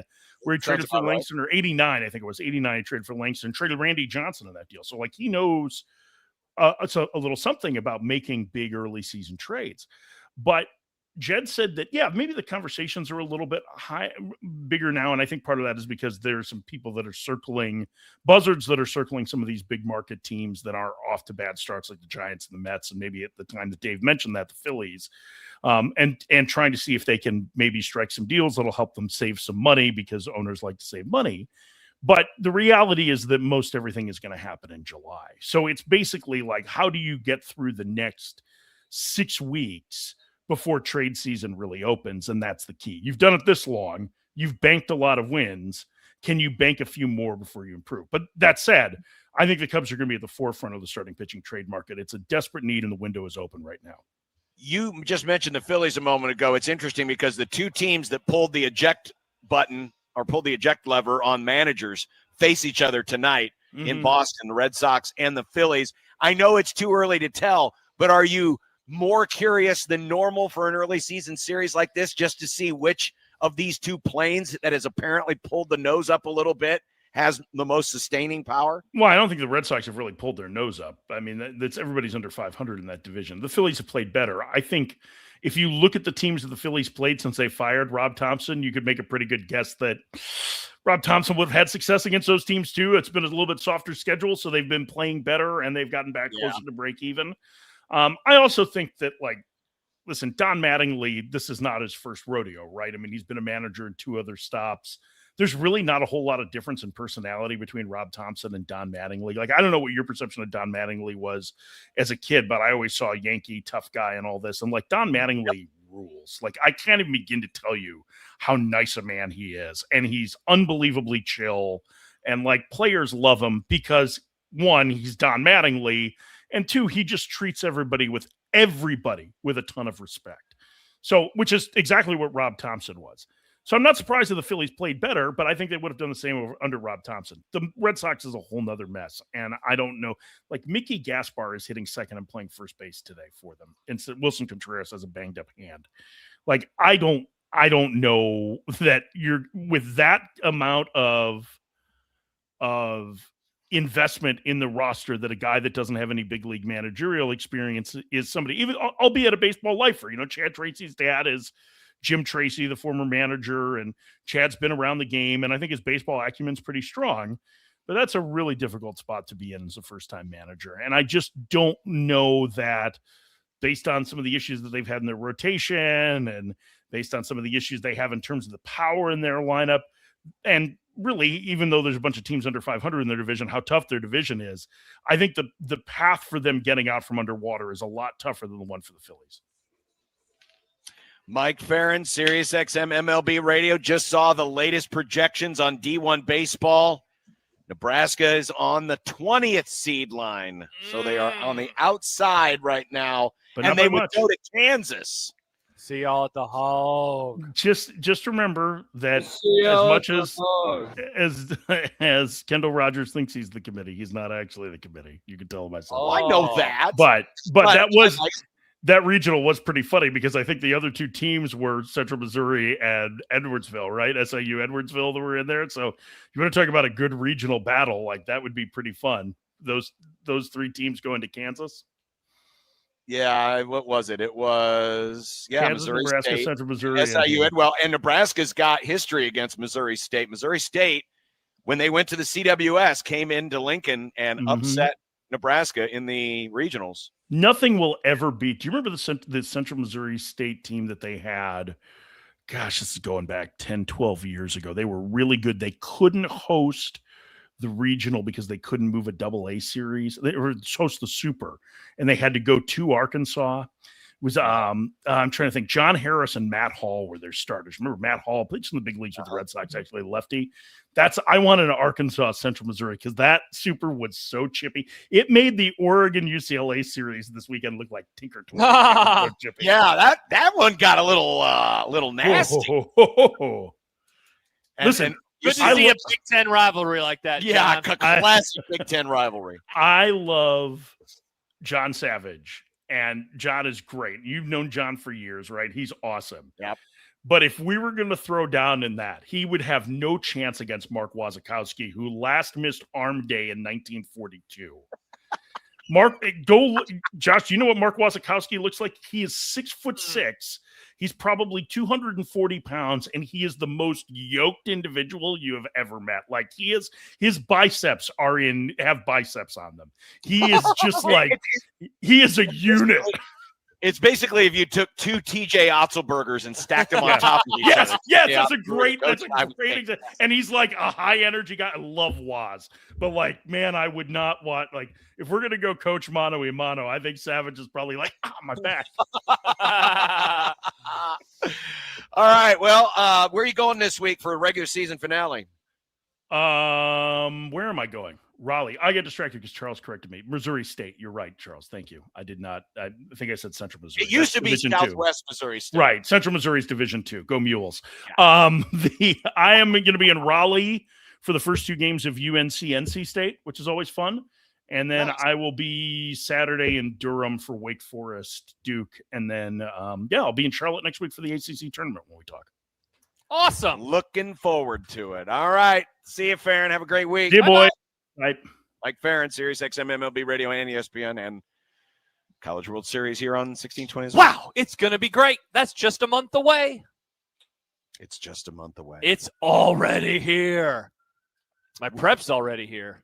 We will be back, and we got a lot to get into still. We got a lot to get into, including more on the softball ticket situation. Uh-oh. Yeah, some reaction to that. Okay. When we come back here on 1620 The Zone, live from the ballpark.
Hey, a reminder that on Friday, One Beer Friday is going to be on the road to Twin Peaks, 180th and Dodge near the Village Point shopping area. We are going to be there for the entire Grum with that beer that's kept at 29 degrees and great food. Oh, yeah. Great food at Twin Peaks. So I was there join this us. morning. It looks great. Join us at the all-new Twin Peaks, 180th and Dodge in Omaha for Unsportsmanlike conduct on a One Beer Friday. And by the way, you can still register to win a $250 card to Twin Peaks. Go to 1620thezone.com, find out more information. So yesterday we told you that the softball tickets, they all went on sale. The donors, of course, got first dibs. It made a few folks angry. Credit to, and I don't know if I recognize Marin Angus Coombs. I met her last year at the College World Series. Is she a new writer for SI? She's been covering softball for the website for a while. Fantastic. Yeah. Well, she did a story for HuskerMaxSI.com on this situation, and there were a couple of interesting anecdotes from that, including talking to one of the big money boosters who got first access over the regular rank and file softball season ticket holders. And remember, if Nebraska gets to host a playoff game in a couple of weeks, the same policy is in place for baseball, where if you're higher on the donor points list, you get first access to Haymarket Park than the regular baseball ticket holders. So this one anonymous football donor who did respond to her inquiries said that they appreciated getting a perk for donating $1,000 a year for the privilege of buying season tickets for a mediocre to bad football team. A good sense of humor. It's important to have a good sense of humor when your favorite teams aren't making you happy on the field of play. Now, this person did admit that they felt like the true softball fans should have been taken care of first. Quote, "It is absolutely ridiculous that I had access to buy regional tickets before the loyal fans and season ticket holders." We told you yesterday, Tyler Kai, who's one of the front office people at Nebraska Athletics, did respond to some of the inquiries and said in response to a few of those tickets ending up on SeatGeek for many, many hundreds of dollars, that if anyone is found to have resold their tickets for that kind of a attempted profit, that they would be denied from buying tickets to any future rounds of this year's NCAA tournament. He told NTV, Kai did, that he was, quote, skeptical that someone who's not interested in Husker softball already is all of a sudden going to get tickets and be super interested and eat up all of those tickets. But as Ms. Coombs writes, well, you might be skeptical, but it did happen, and they told me so, as long as they could remain anonymous because they didn't want hate mail from Husker fans. There was also... Yeah, and there was and then a message from somebody. I would not describe myself as a softball fan. I've gone to a couple of games this year. I'm very much a bandwagon fan. Right. This person essentially admits. But then it was also discovered that parents or that players' families could not get in. This one anonymous person who did respond to the Husker Max article said, "My current plan is to split up the 3 sessions. I'll go to one, I'll sell one, and I'm hoping to connect with a season ticket holder or family member who got shut out, because I saw a tweet from Jordy Fromm's mom saying that players' grandparents were shut out, and that's definitely not right." Yeah. The only thing I would, and I don't dislike the idea that Husker Athletics is being sensitive to the whole reselling of tickets, but and they said, well, you know, the reason why we partner with SeatGeek, and they're a sponsor of Nebraska Athletics, SeatGeek is, that, you know, they do that so that in case something came up. Well, nothing's going to come up literally minutes after you bought tickets to a softball regional. Yeah. So, Exactly. So yeah, anyone who's instantly putting those tickets back up. I didn't realize that. I didn't realize it. They're not even available publicly in this app. And John Tex says, Prairie Flower Casino Zone Hotline, 402-951-1620. I don't have a dog in the fight, but really pisses me off about this ticket thing is that non-season ticket holders obviously use their HAF status to buy tickets and then put them on the secondary market, taking tickets away from season ticket holders. Like, I think there is certainly a middle ground, and maybe you and I haven't really allowed ourselves to even talk about the people who, that they donate and they got to take advantage of this, and it is a hell of a perk. And you know what? Like, sometimes things like that happen if you are donating at such a high level. Sometimes you get those types of things. But what I really cannot stand, like John, are these yahoos who are doing it and buying it only to turn a profit, and thus they are taking tickets away. And so, I guess congrats to Nebraska on, not allowing them to buy tickets for the Supers if Nebraska is able to get out. But, like, you're still taking opportunities away from people who have been going to these games all season long. And by the way, we can say all we want about, the reason why we partner with SeatGeek. That's a tacit endorsement of this type of behavior. Correct. Because literally places like SeatGeek and others, they're legal ticket scalpers. They've literally taken what the guy standing outside of Memorial Stadium holding up 4 fingers or holding up 4 tickets used to do and turned it into a business model. Correct. That's all it is. And I'm not saying that's illegal or it's immoral, but that's what it is. Yeah, and so when you're buying them just to do that, and you're taking advantage of, again, being a donor, which it is what it is, like, that sucks for the people who care, and they go all the time. Right. 402-951-1620. When we come back, Michael Bruns will join us. We'll get the Nebraska side of the preview of tonight's I-80 rivalry between Nebraska and Creighton here from Charles Schwab Field. Coming up tonight, you'll be able to hear that game right here on 1620 The Zone.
Here's a story of a man named Brunsey who covers Husker sports, boys and girls, like football and basketball, even weightlifting, like front squats and curls. Then one day, good old Brunsey called a talk show, and acting on what they thought was a hunch, John and Josh wanted to start a family. And now we get to talk to Michael Brunts. It's Michael Brunts. Michael Brunts. Now we get to talk to Michael Brunts. Michael Brunts of Husker247.com joining us. Brunsy, I assume you're on your way and or getting ready to take the detour over to the Unsportsmanlike Conduct Sportsbook and Casino in beautiful downtown Irvington, where the line has not been set yet. We have to do that here. Yeah, I'm passing 4th Street on my way to Irvington now. I'm ready. I'm ready to throw some coin down on tonight's pitching matchup. Well, what's the total? Well, we don't know yet because there's a lot going on here.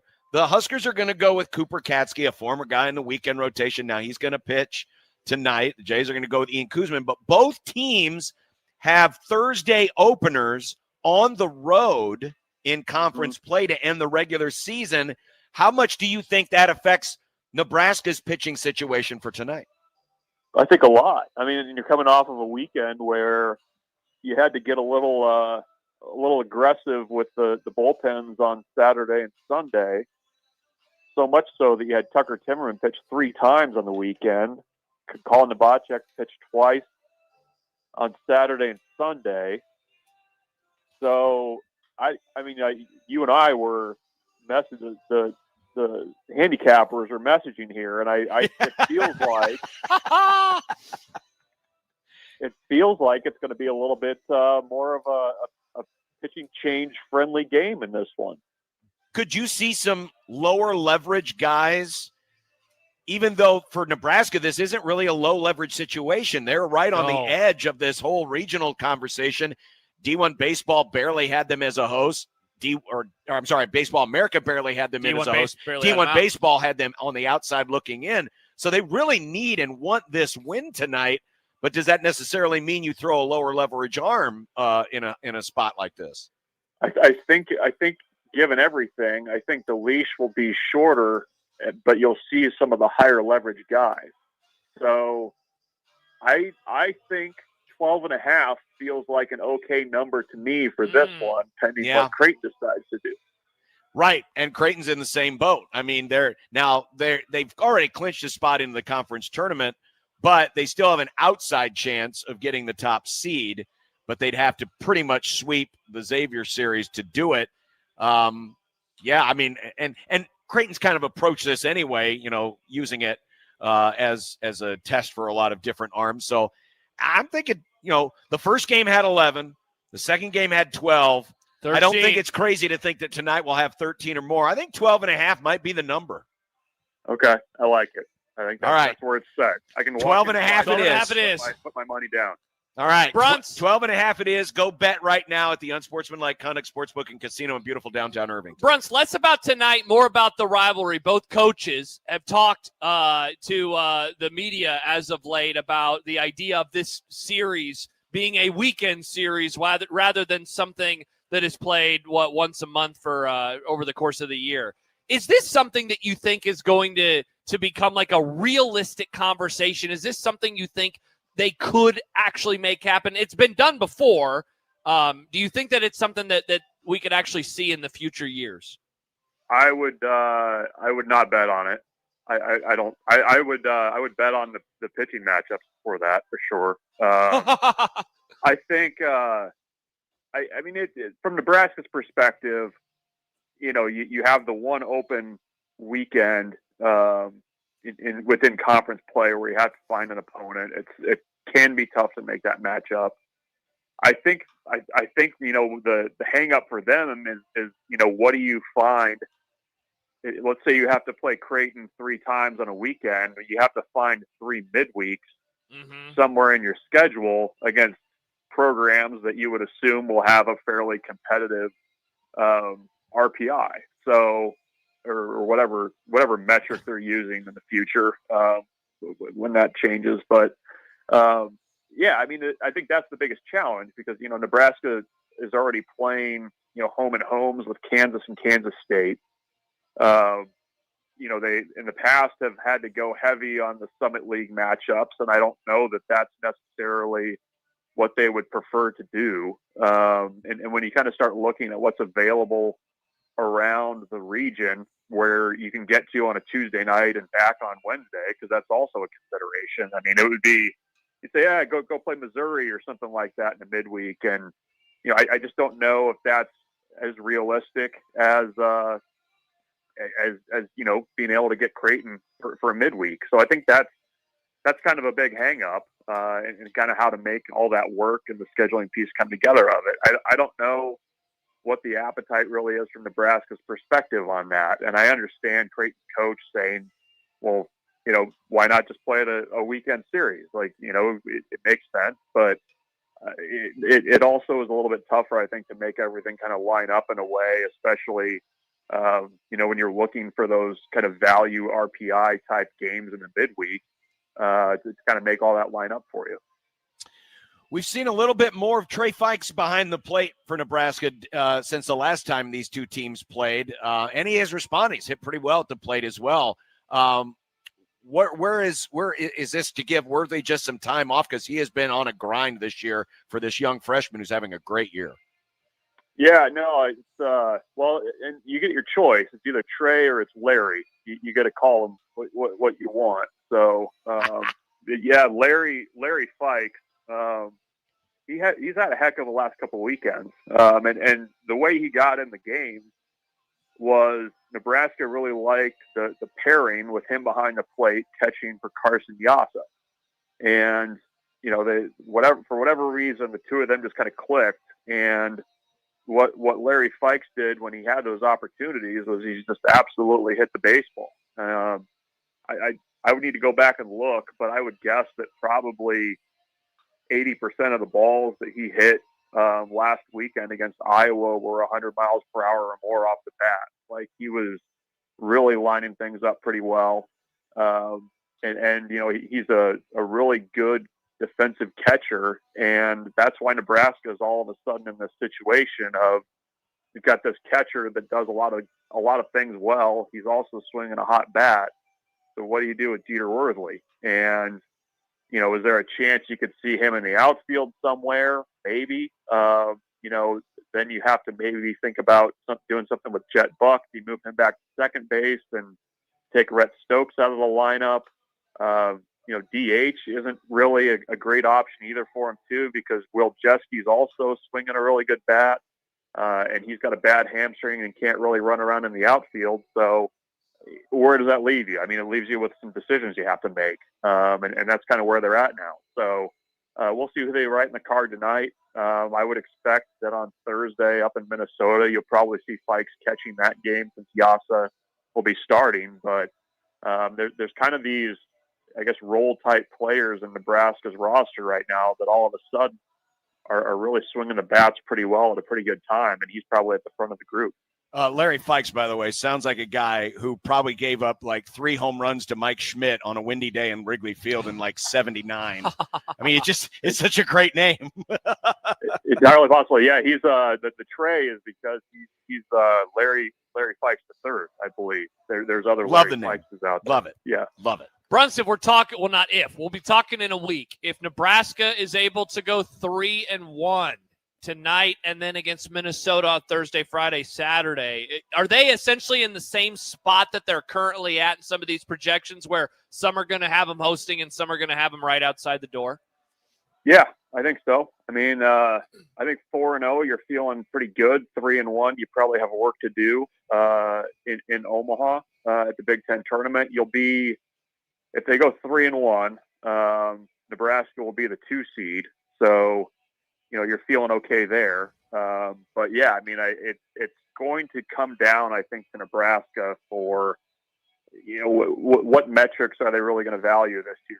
Obviously, RPI looks pretty good right now. Some of the other metrics, maybe don't favor Nebraska as well. A couple spots off there. So, I mean, it's going to be kind of a white knuckle ride the whole way unless Nebraska gets hot and makes a deeper run at the Big Ten tournament. So, it's the kind of tough part about being on that hosting bubble is, I mean, you're going to see, if you do host, you're going to see teams that are right there in that neighborhood who just miss out because of the way that things are seeded.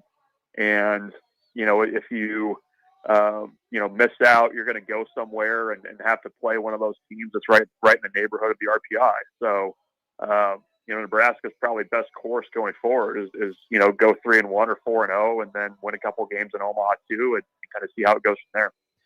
Bruns, are you bringing rain with you? It is getting cloudy here, and I just dialed up the radar. There's green on it. Uh-oh. I didn't think it was supposed to rain. Yeah, well, maybe a little bit, I guess. I don't know. It's wow. I can't be responsible for that. No. Interesting. If I, Bruns, ever say anything about the weather, it's always my fault, and you don't catch any strays. I don't appreciate it. Why should Bruns catch strays? He's a father. That's true.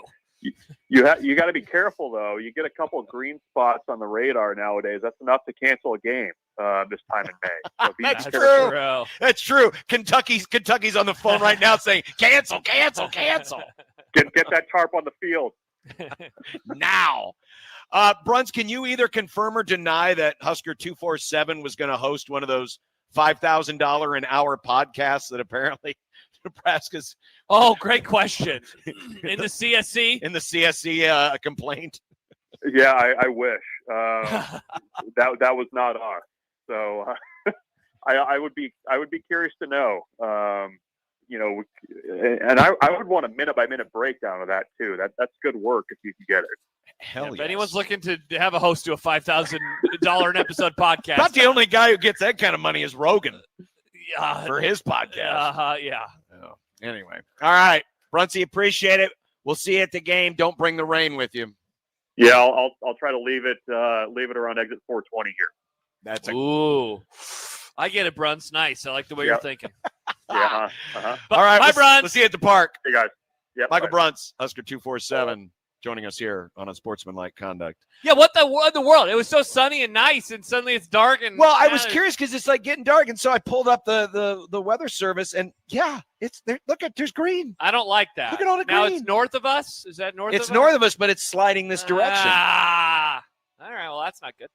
I don't know what something weird's going on, man. Something weird's going on. Don't we need rain though? Wouldn't that be well, good? we do need the rain. All right. I mean, you're more than welcome to send all this green down to Lincoln. Whoa, is this true? Kenneth writes, it's whoever called the game on the radio on Sunday's fault because they said this is the first time getting through the home season without a rain delay.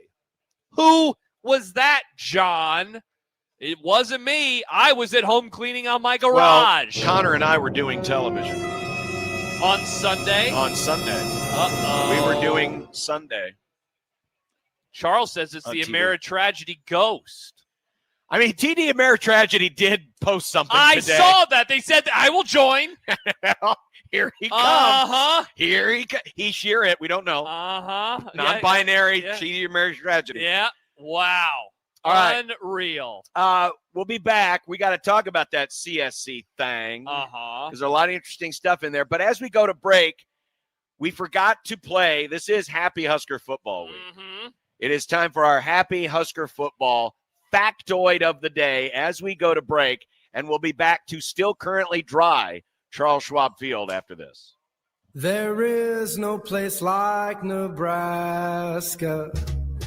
Dear old Nebraska, you. This week, Unsportsmanlike Conduct presents Happy Husker Football Week.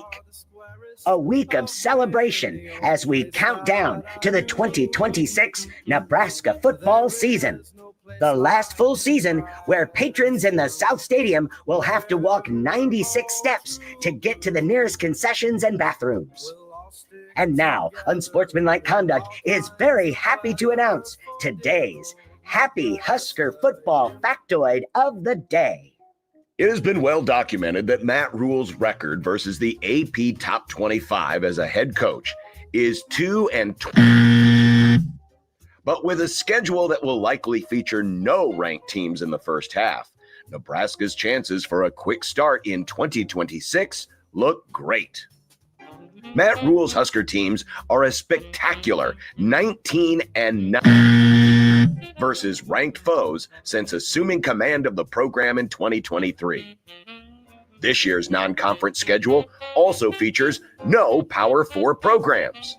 This also plays into the hands of a hot start in 2026. Dating back to his first year at Baylor, Matt Rule coach teams have won 11 straight games versus non-Power 4 opponents. The odds say the Huskers will be 3-0 starting league play in late September. Happy Husker Football Week. Turn that frown upside down. The season is less than 4 months away. From your Happy Husker Football Week official radio program, Unsportsmanlike Conduct on 1620 The Zone.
back to the darkening skies. What of is happening? Charles Schwab Field? Now, we did get a text on the Prairie Flower Casino Zone hotline from John. Yeah. Says Ramby says the air is too dry for any precipitation to make it to the ground. So it's too So dry, all this green stuff, that's just up in the air. Stay up in the air. He guarantees it. I didn't realize that it could do that. It did that. It just say, you know what?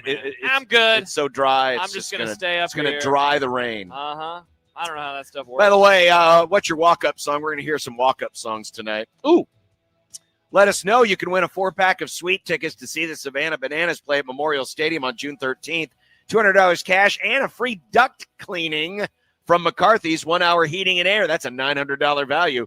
Go enter online, Bananas and Bangers Sweepstakes, 1620thezone.com, powered by McCarthy's 1-hour heating and air. So we told you late in the Grum yesterday that the arbitration hearing, pitting the Nebraska 18, these were 18 different Husker football players being represented, who appealed the rejection of their NIL deals by the CSC, a.k.a. NIL Go. Big shoes. The arbiter ruled in favor of NIL Go. Surprisingly, right? Was this a surprise or no? I heard somebody say today it wasn't a surprise. I was expecting them to win, but part of that, John, is I always expect the players to win in these cases. I guess. Yeah, I really didn't have any expectation, mainly because one way or another, it was just going to trigger something else. So we'll get into that in just a moment. But we also found out through this process, because it was originally reported as $1 million in deals. It was 7 figures. It was more than seven. More figures. than 7 Yeah, times. I listened this morning because Happer, who we just saw, him and Mitch Sherman, they recorded a Locked On podcast yesterday. And Mitch was like, look, what I'm hearing is that it's much higher than the $1 million-ish that is, we've been reporting for a while. And then sure enough, the document comes out and it is $7.5 million split between these, 18 players. Split between these 18 players. Woo. Now, and this is what I hate about talking about things like this, is you feel like you got to go back and over-explain everything for people that – So what Nebraska was doing was they were using their media rights partner, Play Fly Sports, to What's it called shepherd again? Warehousing is what they call it. Yeah. But they were shepherding these third-party NIL deals through them. So in other words, and credit to Husker Extra, Omaha World Herald, these deals were authorized by Nebraska to divert some of its payment that they were getting from Playfly to the athletes as third-party NIL. So think about it like this. I am recruiting you, John. I say, hey, we're going to promise you $1 million. Yep. And you'll get it eventually. And that's what they were doing. They were warehousing it. That money is real. You would get it for something. You're not saying, okay, so what am I going to do? We'll figure that part out. You're going to do some stuff and we're going to figure that part out at a later date. I'll read from the Husker Extra write-up.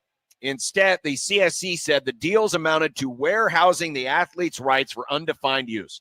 According to the arbitration decision, Husker football players were to be paid between $50,000 and $750,000, doled out in equal installments at the end of January, March, and June for services like podcast episodes, media interviews, content shoots, and autograph sessions valued at $5,000 per hour. Social media posts could be compensated also at $5,000 per post. Dang. I need to get into some of this $5,000 a post game. Quote from the arbiter, in this sense, Playfly appears to be guaranteeing certain payments to each student athlete in exchange for performance of as yet unspecified services that it hopes to sell in the future at some as yet unidentified sponsor on an as yet unidentified date in promotion of an unidentified good or service for sale to the general public. So it was a promise. It was a promise. It was a promise to do this. It wasn't a, hey, I won't pick on a specific player, but Johnny left tackle. Jeff Sims. No. Johnny left tackle. We got a $100,000 endorsement deal for you from Omaha Steaks. Mm-hmm. Well, they didn't have that. They didn't have that part of it. It was just, hey, this is what we're going to guarantee you. And then at some point, it'll get sold somewhere down the line, maybe. But the rate's going to be $5,000 an hour or $5,000 a post per post. Yeah. Now, so what happens as a result of this? And it was interesting to hear the commission head, the head of the CSC, because, there's been a little back and forth going on about, it's important. We got to maintain our rules.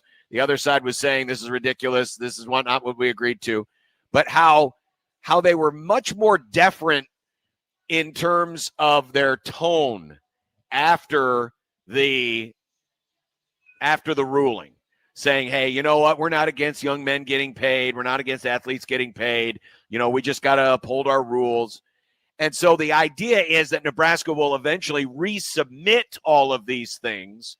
It's just going to have to come out it's going to be essentially more paperwork. A lot more paperwork. It's going to be a lot more paperwork. Nebraska was just hoping, hey, here's the chunk. Here's what you're going to get. And here's the paperwork for that. Now, instead, it's each individual thing.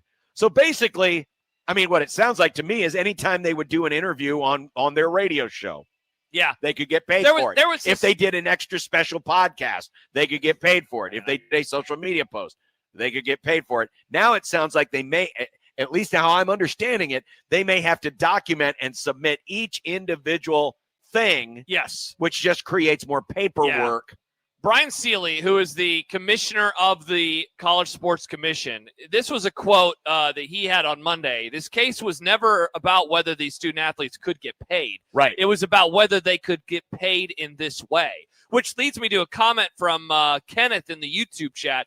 It is just very funny that the fan base is mad at the CSC ruling and making it a big anti-Nebraska conspiracy like usual, instead of pointing the finger at the administration's incompetence.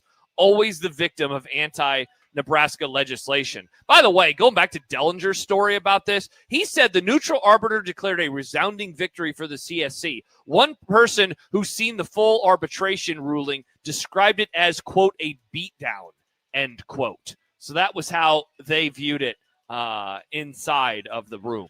All right, so beyond just all the extra paperwork, there is still another thing that could happen, another ball that could drop, and that is the state government. Mm-hmm. Nebraska is one of those states that has passed legislation. It is state law that essentially says nothing can impede NIL payments. Mm-hmm. And should the state decide to see yesterday's arbitration ruling and say, this is restriction of trade, this is restriction of commerce, that's against our state law, they could then, through the Attorney General's office, file suit against the College Sports Commission. Reading from, I believe it's Dellinger's story. State AGs, if properly provoked, may be able to blow up the CSC faster. The AGs are not party to the settlement, and when the terms of the settlement were announced, it was easy to determine which schools the CSC would be most unwise to challenge: Nebraska, Tennessee, LSU, Missouri, and West Virginia. All of these schools are the dominant programs in states with governors and attorney generals who aren't shy to engage when they know nearly 100% of the electorate will be on their side. There is no political downside for Nebraska's attorney general to fight for the paychecks of Nebraska football players. So in the end, this doesn't matter. None of this matters. Well, it's a waste of oxygen. It doesn't matter if the state decides to act, which is why I think they will, right? But considering how the head of the CSC, the quote you just read, the one about how they're trying to lower the the other one, yeah, it's not about whether they get paid; it's that they get paid. Exactly. Yeah. So as long as those players still get their money, it's just that Nebraska's got to go through a few more hoops to get them that money, and they will. I mean, think about it. That's a lot of money promised for a roster that, as we've talked about, and we'll have Sipple on in a little bit. He wrote about it again today. They're in the $29 million range, is what it sounds like, right? Well, for 2020. So take off a $7.5 million chunk. Okay, let's do the math, shall we? So that means $21.5 million. Let's assume that Nebraska's paying $15 out of its rev share, $15 million out of its rev share to football. Okay. Then add this $7.5 million. That's $22.5 million on a football roster, and the estimates have been that Nebraska's somewhere in the neighborhood of 29. So that's they're 7.5 short. Like this would say they're 7.5 short. Right. Yeah. But So I mean, this is Nebraska's way to try to circumvent the cap, just like every other school is trying to circumvent the cap. Everybody else is doing it well. They are doing it well, but apparently they're doing it to the point where either they're ignoring the CSC or they're doing something different. They're doing to old school cheating. Or they're just doing it under the table. Yeah, like because that's what we talked about last week from the USA Today article. Yeah. All the stuff going under the table. Just players who, can get paid the old-fashioned way. Yeah. The dirty way. Yeah.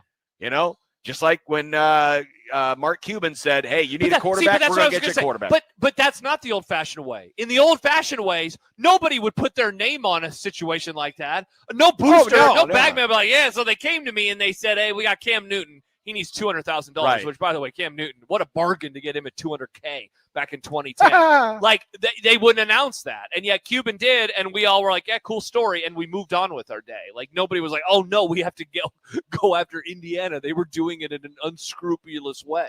No, they figured out a way to do it. Apparently, that was above board, and it's totally fine. It's just interesting, though, because, again, to go back to, and these are numbers Sean Callahan reported last week on Husker Online. Nebraska's at $29 million. So let's say, and look, I am not going to pretend like, oh, no, they won't be able to find a way to funnel this 7.5 to their players. They will.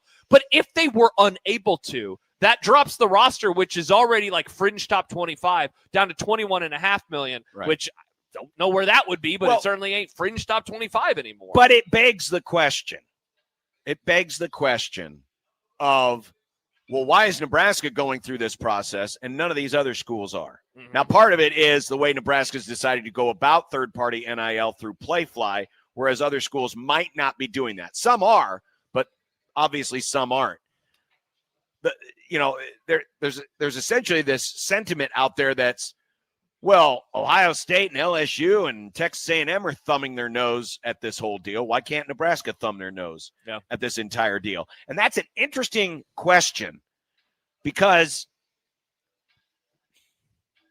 tell me if I'm out of bounds with this. Okay. Nebraska's going through what appears to be the right channels to do it the right way. It does appear that way, yes. It does appear that way based on this lawsuit. They're the first to really, openly challenge us and have an arbitration hearing. Could that be a way of them?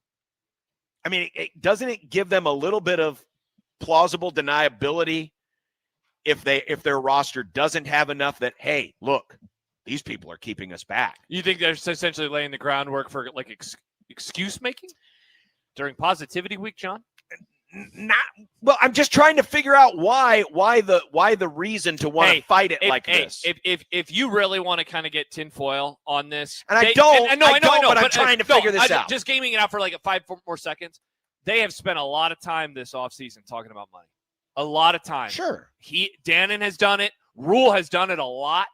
I mean, going back to the season, he's been doing it. Now he's really changed his tune. I mean, Dannon, during the press conference for the stadium, bingo, he talked about it. Mentioned third-party boosters just can't write a check anymore. Mm-hmm. I mean, that was openly said. Even though I have heard from multiple sources that is what happened with one particular recruit in this class, a transfer guy. That's literally what happened, was that a booster wrote a check to help get that player. And so that's quite interesting. Right. But it also obviously obviously happened with Mark Cuban. Of course it did. In getting Fernando Mendoza. Of course it did.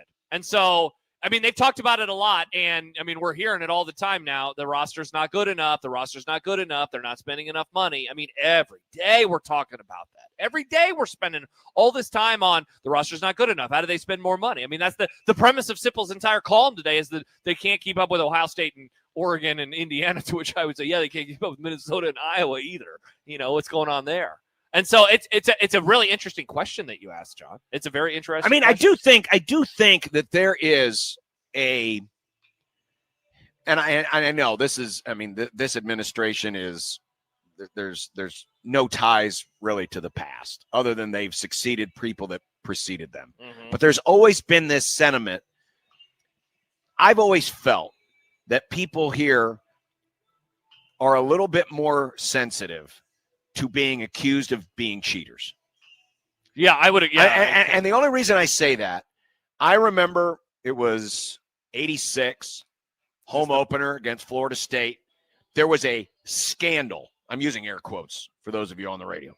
A scandal where Nebraska players sold their student tickets and made a little scratch on it. And before the Florida State game, the historic first ever night game at Memorial Stadium, if you go back, you can find it on YouTube, the full broadcast, and Keith Jackson talking about this scandal. And Tom Osborne literally worried that they would have to suspend all of these different people. And he was openly wondering, can I suspend them in shifts? Otherwise, I won't have a team to field. Because there were dozens of these players who were alleged to have sold their student tickets. This is 1986. Yeah. And I remember how people around here were like, got the heebie-jeebies on this. We remember the Eric Crouch $5 ham sandwich or whatever the hell that deal was. The book scandal with Tom Osborne. Yep. There's been a sensitivity around here, and I'm not saying this in a bad way. I'm not saying this in a bad way at all, that we don't like to be accused of being cheaters around here. That's the stuff. That's the stuff they do in the South, and that avoids the stuff they do in Alabama. That avoids like the steroid stuff. That's too, the stuff they did in the old Southwest things. Conference. All of that, and I wonder if there's still a little bit of that lingering. Of even though today it's never been more openly discussed, it's never been more openly acceptable that cheating, again, air quotes, cheating, paying players, doing stuff under the table. It's never been more openly talked about. It's never been more acceptable. Yet, Nebraska's going through what appears to be the proper channels to do it the right way. While not a lot of other programs are just saying, we just hit the horn and plow through the police block. Sean says that this isn't pay for play, so how does Cuban give millions with no pushback? I don't see any IU athletes endorsing his products. No one seems to know the answer. Right. How is there no penalty for Indiana or Texas Tech or BYU? Great with these outrageous question. payments? Like, that's the thing. Every article that you read about roster stuff is like, yeah, so Ohio State's paying $50 million, and this school's paying $40 million, and this school's paying $35. Like, if you want to be in this tier of college football, you got to pay X amount of money right now. I guarantee you will not go to Columbus, Ohio this summer, and you'll see all of these. You'll see 24 Ohio State football players doing advertisements for Skyline Chili and Bob's Buick and all these other places. It ain't gonna happen. You're not gonna see it. And their roster is very, very, very expensive. Yeah, very expensive. It's just and I get it. For a lot of folks out there, all of this stuff is just like, my head hurts. There's too many numbers. There's too many weird things going on. Yeah, you're right. There are too many weird things going on, and it's only going to get weirder. I'll be very curious to see if AG Hilgers, Attorney General Mike Hilgers, decides to say, you know what, to hell with this. We're going to use the full force of the state government and go after the CSC and blow it to hell. Well, again, going back to what Steely said, like, if you put the money in and it's for something, it's probably going to get a check, and you're all right, you're good to go. So, like, just do that, just do that. But maybe we'll just blow this entire system up because it doesn't matter anyway. No one's following the rules. So true. And I very much understand varying levels of frustration, and I'm looking forward to talking with Sip about it, where it's like everyone's complaining, or some people are complaining, we're not spending as much as Ohio State and Oregon. That's not what matters right now. However much money they're spending, they're not getting their money's worth in any capacity, let alone to the top of the sport. Sure. But I understand. And then I understand it from the why is it that Nebraska is doing the thing that everybody else is doing, but they're the one school that it's not allowed. And maybe it's because they're going through the proper channels and they shouldn't be. Because if nobody else is going to get in trouble, why are you following these rules that no one else is following? You can't bust all of us. Yeah. It's just like speeding. If everyone's driving 15 mile an hour over, what are you going to do? Yeah. You can't. Maybe they pull over the slowest car. Just don't be the slowest car. Yeah, Kenneth says the slowest of the fast cars. Spend enough money to beat Iowa and Minnesota. Happer and Snow were talking about that on their show this morning. Like, I wrote down a question after listening to their segment. Would spending more money solve the problem of beating Iowa and Minnesota? I don't think that it would. The problem that they have right now seemingly goes beyond this component, and yet this is also a massive story as well. Still to come, Nick's got a slice of college baseball. Woo! Oh, wow. Look at that. Look at Happer. He's ready to go. Hi, Happer. That's my spot. Happer sitting in Nick's spot. He's coming for you, Nick. He says, I want to be the producer. He's keeping it warm for me. He says Nick will be the sideline reporter. Take this. Thank you. Walking is good for the heart. People forget. Excellent work, producer Happer. All right, we'll continue after this from the ballpark on 1620 The Zone. But first, Josh and John here for Underdog Fantasy. There are basketball games that will be played on your television tonight, or if you are not in this state, maybe in the state that you live in. But we care about those of you in Nebraska. Right now, John, I can look, and not that far away, I see the state of Iowa. And in the olden times, you had to go over into Iowa to play on an app like Underdog, but you don't have to anymore. Download the Underdog app right here in Nebraska, and whether it's that matchup in the West or that matchup in the East tonight, some real crucial game fives. Crucial game five. Timberwolves Spurs, John, and Pistons Cavaliers, as you know. Oh, absolutely. The games tonight. They're huge. Higher or lower on a variety of stats. Wemby's going to be back. I know that you're excited that Adam Silver didn't suspend Ooh, is he going to throw an elbow? Is James Harden going to do anything good on the floor? Big Jim Harden. Whatever happens, enjoy it with the Underdog app. Yes, all you have to do is download the Underdog Fantasy app, pick your favorite players, whether or not they go higher or lower on a variety of different points, and there's lots of different options on virtually every player that plays in these games. You could win up to 5,000 times your cash, and also watch for those profit boosters. You can get them for all different sports, including the National Basketball Association. It makes watching the playoffs that much more fun. Download the Underdog app today. Use our promo code 1620 The Zone. Score $50 in bonus entries when you play your first $5. That's promo code 1620 The Zone. Underdog, make picks, win money. Must be 19 plus and present in Nebraska. Terms apply. See assets.underdogfantasy.com for details. Concerned with your play, call 1-800-MY-RESET or visit ncpgambling.org.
It's time to enjoy a nice hot slice of college baseball. That ball is crushed into right field. They can't see it. One run is in. Here comes a second. The right fielder, Jordan, raises his hands up in the air, and Holcomb comes all the way around. You didn't really see the ball off the bat, but it went 108 miles per hour, 379, which tells me that it's over the that fence. It's over the fence. They're going to make an announcement. After review, it is a ground rule double. We got runners on second and third. The game has been suspended until the ball be picked up at 4 o'clock. We go from there. Wow. College baseball. So that was a thing that actually happened in Columbia, Missouri last Friday night. A ball was hit into the fog, and they couldn't tell if it had left the yard. And there was all kinds of sleuthing going on using TrackMan data. You heard the announcers allude to that there. Eventually, they had to resume the game the next. The fact that they were even still playing in that fog was insane. Remember the fog bowl, John? To me. But anyway, Nick, what's in the slice? The story you just told. John. And that's a slice of college baseball. John, Josh. Nick. What I love most about college baseball is that things happen here that you wouldn't see in the majors. Really weird things that are also kind of funny, like playing in thick-ass fog. Fog's so thick that, say, if someone hits the ball, you can't even tell if it's a home run or not. Vanderbilt started strong with a 6-1 lead on the Tigers going into the 8th last Friday at Taylor Stadium in Columbia, Missouri. Then in the bottom of the 8th, Mizzou struck back with 6 runs, overtaking the Commodores. It was now 7-6 Mizzou going into the 9th. Vandy answers back with a run in the top of the 9th, but how they got there is a little suspect. The Commodores had runners on first and second. It's around midnight in Columbia. The lights are absorbed by fog so thick you could choke on it. Left fielder Braden Holcomb is up to bat. With 2 outs, Missouri pitcher Sam Rosend lets it rip. Holcomb hits the ball, and it disappears into the oppressive darkness. Nobody knows if it went over the fence. The runners all advance. Holcomb makes it all the way back home. The Tigers rush out, celebrating. TrackMan and all the data imply the ball went over. By all means, of course it did. But then the official comes out. The play was ruled a ground rule double, and the game was suspended at 12:10 in the morning, to be resumed later again in the day. Vandy managed to tie the game 7-7. Play resumes the next day, going into the 10th. Missouri ends it with an RBI walk-off from Donovan Jordan. The Tigers complete the comeback despite being way down with Mother Nature herself against them. The next game on Saturday, Missouri would end up losing 11-8 after Vandy scores 3 in the top of the 11th, but they would come back again on Sunday to win the series. How can you not love college baseball? Now, in fairness to John, normally, Nick, your opens, Yeah, I know. you have like a highlight and then you go talk about something else. I know.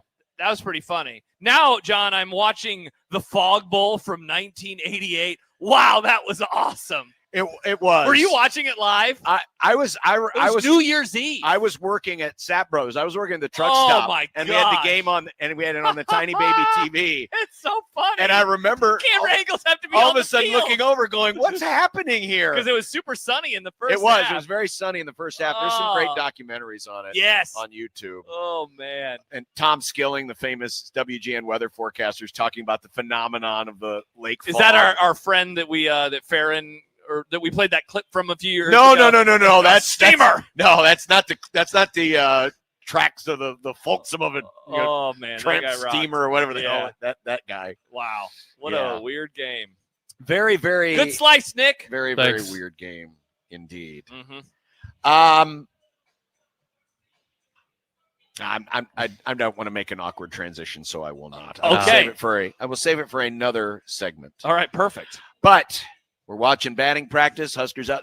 So it's cloudy, but apparently it is dry enough that now someone just showed us a picture of concrete with little dots on it. Yes, Sam sent us. He says, "Is unsportsmanlike conduct added again? Too dry to rain? What is this?" We've got numerous reports, boots on the ground journalism from our West Omaha listeners that are telling us it is raining out there. Actual rain. Actual rain.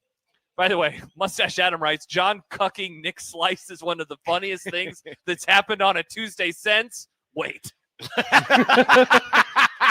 Anything happened last Tuesday? I John? don't know. Anything happened on last I Tuesday's don't know. Grum? Yeah, Nick, get to the C&T chair. John's taking over a Slice. Damn it. I'm not sure. Uh-huh. All right. Well, coming up, maybe this next segment will get me in trouble. Ooh, oh yeah, you said you have a hot one. Well, this is kind of spicy because of something that somebody said in the super hot take market. Wow. I don't know if you're allowed to say that word, John, even if you're quoting someone, but Let's I'm very just- curious to see what you do. I mean, let's just say that Ole Miss is getting picked on this week. Oh, I can't wait to see which one it is. Next on 1620 The Zone.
Hey, we're back. Hey, hello. It's time for the super hot take market. Hot take.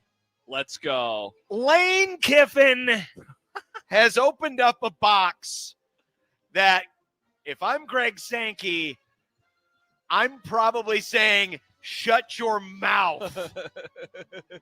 Oh, and Steve Sarkisian's piling on too. Yes, he is.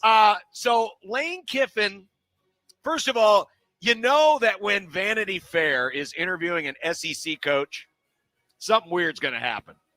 Is that always, that's a rule of thumb? I mean, is there a portion of the United States of America that is less familiar with Vanity Fair and would be less apt to read Vanity Fair than the Southeast? Fair. Very Okay.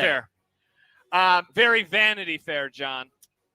So here was his anecdote he had to say about the difficulties of recruiting to Oxford, Mississippi, his old home, Ole Miss. He would say that parents would say to him, hey, coach, or a player would say, hey, coach, we really like you, but my grandparents aren't letting me move to Oxford, Mississippi.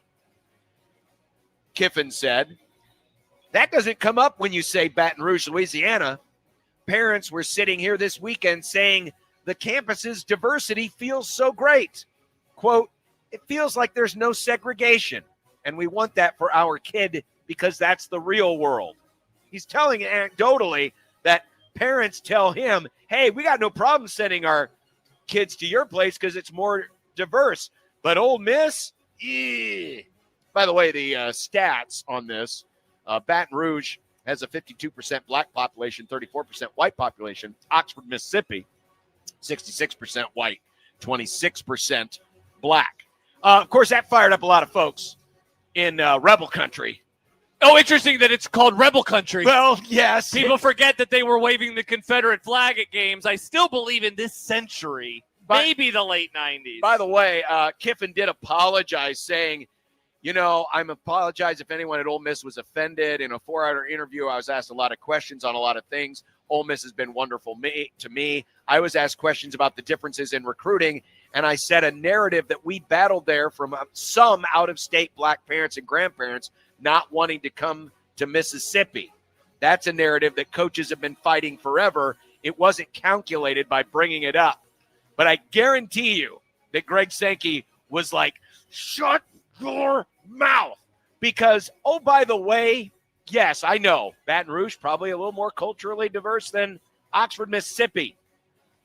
Both those states were members of the Confederacy. People do not forget. In fact, there's only definitively a couple of states currently in the SEC footprint that were not members of the Confederacy. One was Missouri, which was a pro-slave state.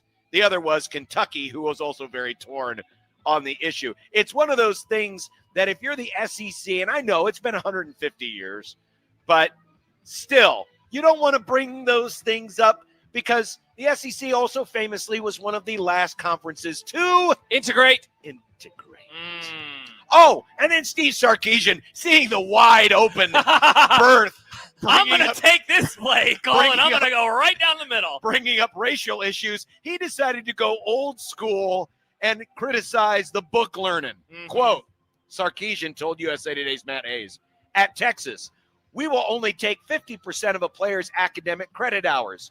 You may be a semester from graduating, but you're going all the way back to 50% if you play here and want a degree. But at Ole Miss, they'll take you. All you have to do is take basket weaving, and you can get an Ole Miss degree. Oh. Wow. Pete Golding has really fired up some folks there. He definitely has. This offseason. He definitely has. But the hot take is, it would be best, Lane Kiffin and everyone else in the Southeastern Conference, to not talk about those things because it will only bring up the bad things that your conference has been responsible for in its deep, dark past. And certainly the states have been responsible for it. Yes. All right. I only have one hot take today. And John, I don't even really know if I believe it, which is why I put it into the hot take I could be talked into. And it's in relation to the thing we hit on a couple segments ago, and that is the CSC. Hot take I could be talked into. It is good that Nebraska lost. For college football purposes, if something like this Wait, this is Happy Husker Football Week. I know, I apologize. That's why I could be talked into it. Oh, sad. For college broadly for college football purposes, wouldn't it be good if we did have a guideline like this? Like, wouldn't that be a solid thing for the sport of college football? The reason I could be talked into it is mainly like, I don't think it's going to mean anything. As we talked about, I think they're going to figure this out. Other schools are still skirting the rules. At the very least, we're still seeing cheating like we were in the old days. It's just repackaged in a different way. And so I don't really even believe in it, but I could be talked into it if it were to actually mean something. I just don't think that it will, sadly. One more, a hot take. Okay. This is a hot take I can be talked into. Kurt Signetti for president. Oh. Your guy? Did you see this picture yesterday from the? No, I didn't. From the Indiana president, because the Indiana football team was honored at the White House for winning the national championship. Yeah. And there's Signetti, suit and tie, standing at the presidential lectern with the presidential seal. Couldn't you see a campaign in 2028? No. 2028. Google him. No. Wait, you just want to get him out of college football because you don't like how good of a coach he is. No, I don't. And his weird candy cane tie. Well, that's Great that's an tie. Indiana thing. Excellent tie. It's a candy cane tie. That's their, would their you, bit. Would you not vote for Kurt Signetti? No, I want to vote for a politician, not a coach. Politicians don't run anymore. There are some politicians. It's famous people and bartenders and some people and random lunatics. Some people. He's a coach. Here's why I want Siggs to run. Okay. For this reason only. Because I guarantee you, he will only schedule wars that we can win quickly. I was wondering how you were going to weave, not basket weaving, a class at Ole Miss, how you were going to weave his I guarantee schedule. you that Siggs will not schedule a war that they can't win quickly. Well, then the gas prices wouldn't be infringing on, what are they now? That's $4.09. Awesome. I've never spent more than $4 a gallon on gas in Omaha, Nebraska. I couldn't afford to go see my mom on Mother's Day. I will at some point today or tomorrow. Congrats. We'll be spending $4+ a gallon. He did that. And then I'm going to remember it because in a couple weeks I'll probably be getting close to $5. What's it going to be at Memorial Day weekend? I don't even want to think about it. Holy God. Again, that's why I'm Siggs for president. Happy week. Oh, wait, that's just Nebraska football related. Siggs for president. Siggs for president. Now, who would be a good running mate for Siggs? I mean, you're probably looking at another coach, right? You probably want to find another coach. So who's like a good coach in college football that has a vice presidential attitude? This is honestly a good dumb debates question for tomorrow. Rule could do it. How about Mike Vrabel? See, Nick, I think Rule would be a great politician. politician. Scandal Unironically, be a politician. You Josh. do well, and he could be the president. He could be the president tomorrow. He could be. You got to look for someone who, kind of like Selena Meyer and Veep. Like a good VP is always someone who loses the big game. Maybe it's Dan Lanning. Dan Lanning, really, really good. Always so much promise with Dan Lanning. But then when he gets on the debate stage, a.k.a. the college football playoff, it's like, never mind. I guess he's not the guy, and I'll go with somebody else. So maybe it would be Dan Lanning. I mean, with your criteria, I would like to offer Rule again. I think he'd be great at speaking, but also he always loses at the big moments. Yeah, but you don't want it. You don't want a vice president that's a good speaker. They're supposed to be the quiet people behind the scenes. Supposed to be. Supposed to be. That's true. Well, I'm voting for Siggs. Okay. All right. As of today, that's my write-in for 2028. If he doesn't run, I'm just going to write him in. Josh says Bo Pelini. He can make awkward small talk on the trail. What's Urban Meyer up to these days? No. First of all, he's on TV. But no, absolutely not. Another great qualification for a modern politician. Sex scandal. Another great college. And he assaulted a football player that one time. Remember, he kicked a guy? He kicked a guy. He kicked a kicker. He did. He kicked a kicker. All right. When we continue. We promised him, and we're getting him for you. Well, I mean, we are, but are we going to... He said he was good. He said, I'm good. We got a spare headset right here for him. Oh, man. We invited him over a month ago. I know. To this game. But now gas is $4.09 a gallon. Good point. He can't afford to make it. Can't make it. Nope. He's got to pay for that data. Yeah. Oh, yeah. We'll be back with Steve Sipple in the happy hour next on 1620 The Zone.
Sipple the snowflake is one old triggered soul with reading glasses sitting on his nose and takes that really blow.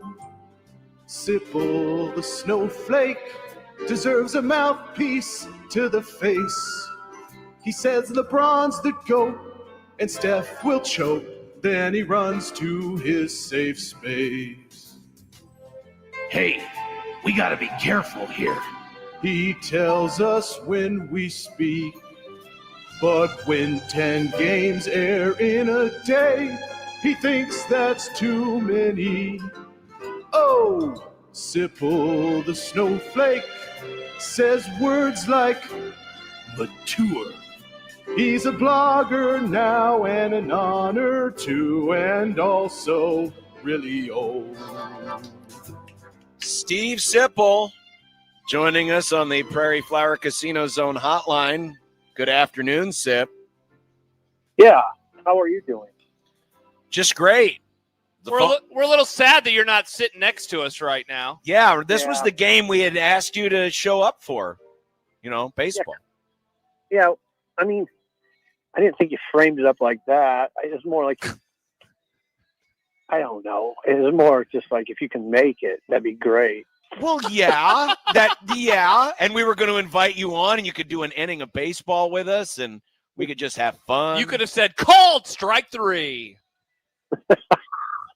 You could have asked me questions like, well, if they call it a single, a double, and a triple, why isn't a home run called a quadruple? Great question.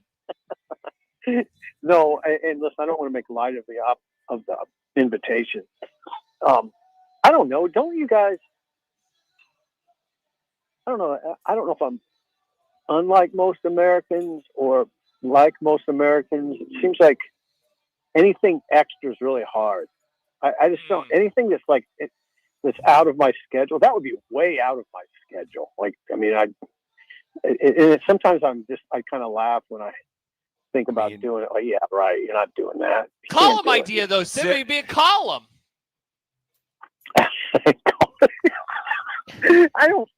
I don't like writing.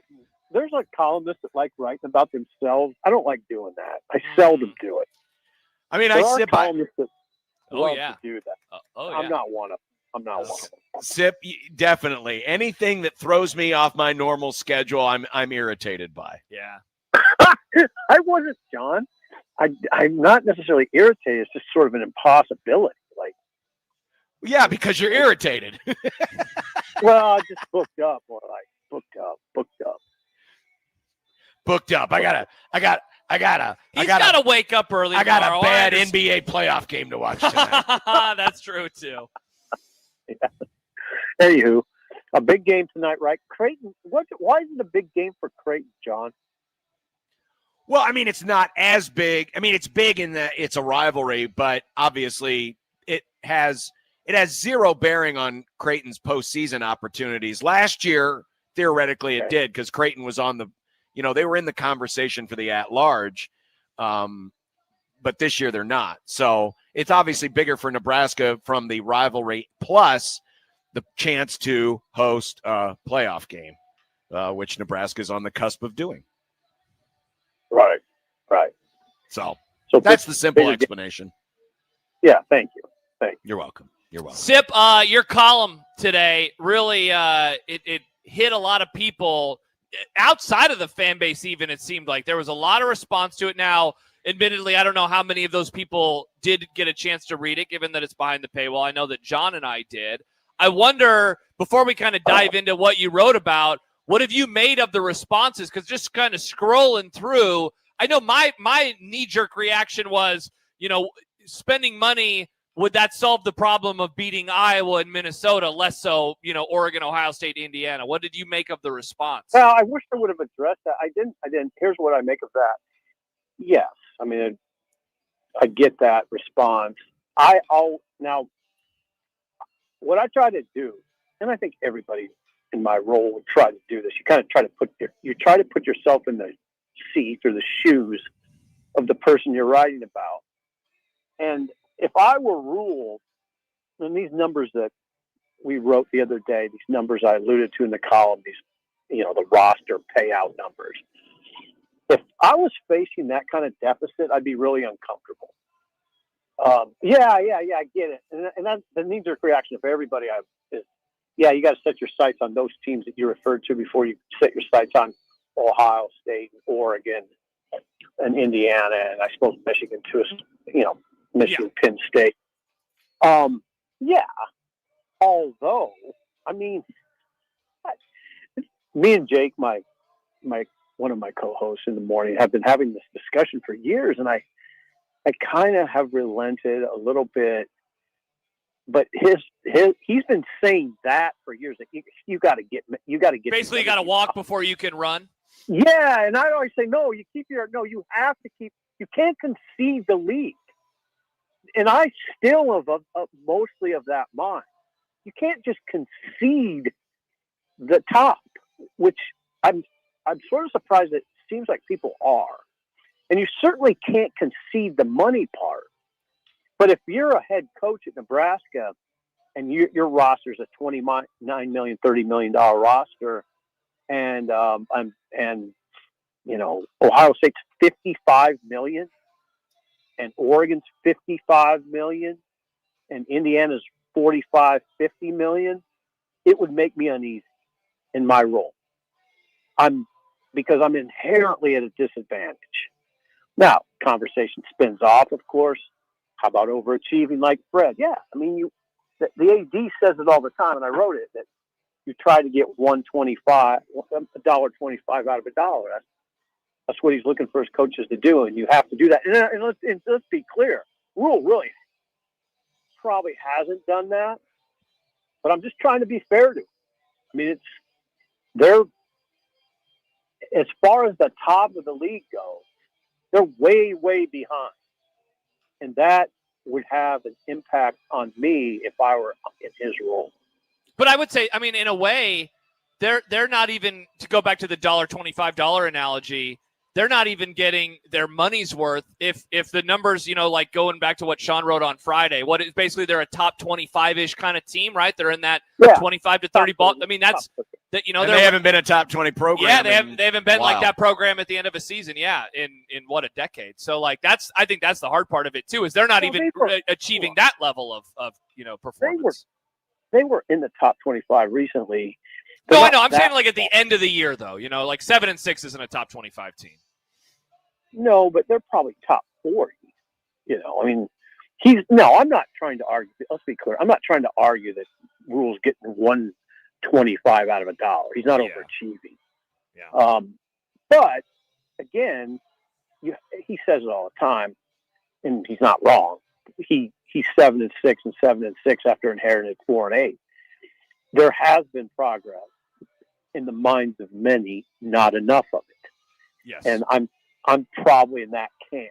I'm in that camp, actually. It's not even so much wins and losses. Obviously, always boils down to that to a large extent. But the draft is a big red flag, and the fact he's not put any of these transfer portal guys in the NFL is a big red flag. It's an evaluation red flag. So he's fallen short in some critical areas. And now we're going to see what happens, because now we're in a critical season. So it'll all come out in the wash. And that's where I think a lot of people, when they, and I'm not picking on you, Sip, but when they see some of the things that you're suggesting, and then they see that programs like Illinois and Minnesota and Iowa that aren't outspending Nebraska are beating Nebraska regularly, they think about why do we keep talking about more money when you can't even match the dollar figure that you have, going back to the whole $1.25 for a dollar argument. It kind of rings a little bit hollow, especially in a state like Nebraska, which has frustrated folks in the past of maybe, really having a reputation for stretching the dollar. Osborne famously was never one to pay his coaches that much or take a big salary for himself. And to a degree, some of that sentiment still exists around here. I agree. I don't disagree. I just was thinking, as you were talking, as Josh points out often, I have a lot of unpopular takes, And this is another one, because I mean it when I say I side with Rule on this. I do. I would not want to have this deficit. It would bother me a lot if I was $25 million behind in my roster spending. So anything you say is not going to take me off of that. Yes, I get it. Got to start with. I mean, you know how long we've been having that conversation. Got to start with Iowa. I mean, come on. Yeah, it's basically a decade. It irritates me that people still come at you with that. I mean, I think they're overlooking. Well, I think they've conceded the top of the league, which is a problem. I mean, it's that. You might say they've surrendered the Big Ten Conference to Ohio State and Michigan. Seems like it. No, they'll say, those people that I hear them all the time. Mm-hmm. They'll say, no, you got to, you hear the same damn things all the time. You got to take baby steps. You got to walk before you run, blah, blah, blah. Yeah, but you can never take your eyes off the top. Ever. Unless we're not trying anymore. I mean, if you're just conceding, then okay, that's fine. But and it's one thing for a fan to have that. I want my head coach looking at those top teams all the time. That's where I want my head coach's eyes. So, because if you're going after them, the other stuff's going to take care of itself. So then, Sip, how do we marry what we've just been talking about then with the stuff that came down yesterday with the CSC? Because we were talking about this during that segment, and that is that Nebraska's obviously trying to go through the right channels here, and they were the ones that took this thing to arbitration. Meanwhile, you're not hearing about Indiana or Ohio State or LSU. They're talking these $40 and $50 million rosters. Is there an element of Nebraska trying maybe too hard to do it the right way while everyone else is just more than willing to blow past the cap, and how we pay for it? That's up to us, and we're not gonna mess with the legalities of it all. No, I don't think that's it in this case. I think you're okay. I don't think. I understand your question. I do think there's a conversation to be had, but in this instance, I've been hearing from. I have a friend who's an attorney who studies this stuff, who read the arbiter's ruling. The arbitrator or arbiter? I don't know. I see it arbiter. The arbiter. Yeah, who read the arbiter's ruling. This is a case of Nebraska falling short in the way it presents wording, structure of contracts. They just botched it. I mean, that's basically what it amounts to. It's an involved conversation.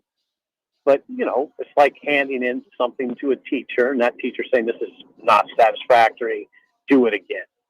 And that's what's happening now. Who deserves the blame for that? There's probably, attorneys in the UNL administration, officials, play-fly officials.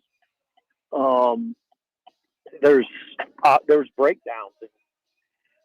If you read, even in the reports, it suggests that. But I'm going more on what I hear from my sources. That it's pretty clear they didn't submit contracts that were appropriate. They were poorly worded and poorly structured. So it's not a good deal. I'm curious, Sip, have you talked to those same sources about the next step? Not necessarily for Nebraska, because obviously the idea is, all right, well, we'll do it right. We'll get our homework done right, and we'll turn it back in. But the idea of maybe taking this case to the state attorney general and having them go after it? Well, I don't think that's in the offing. I don't think it's necessary.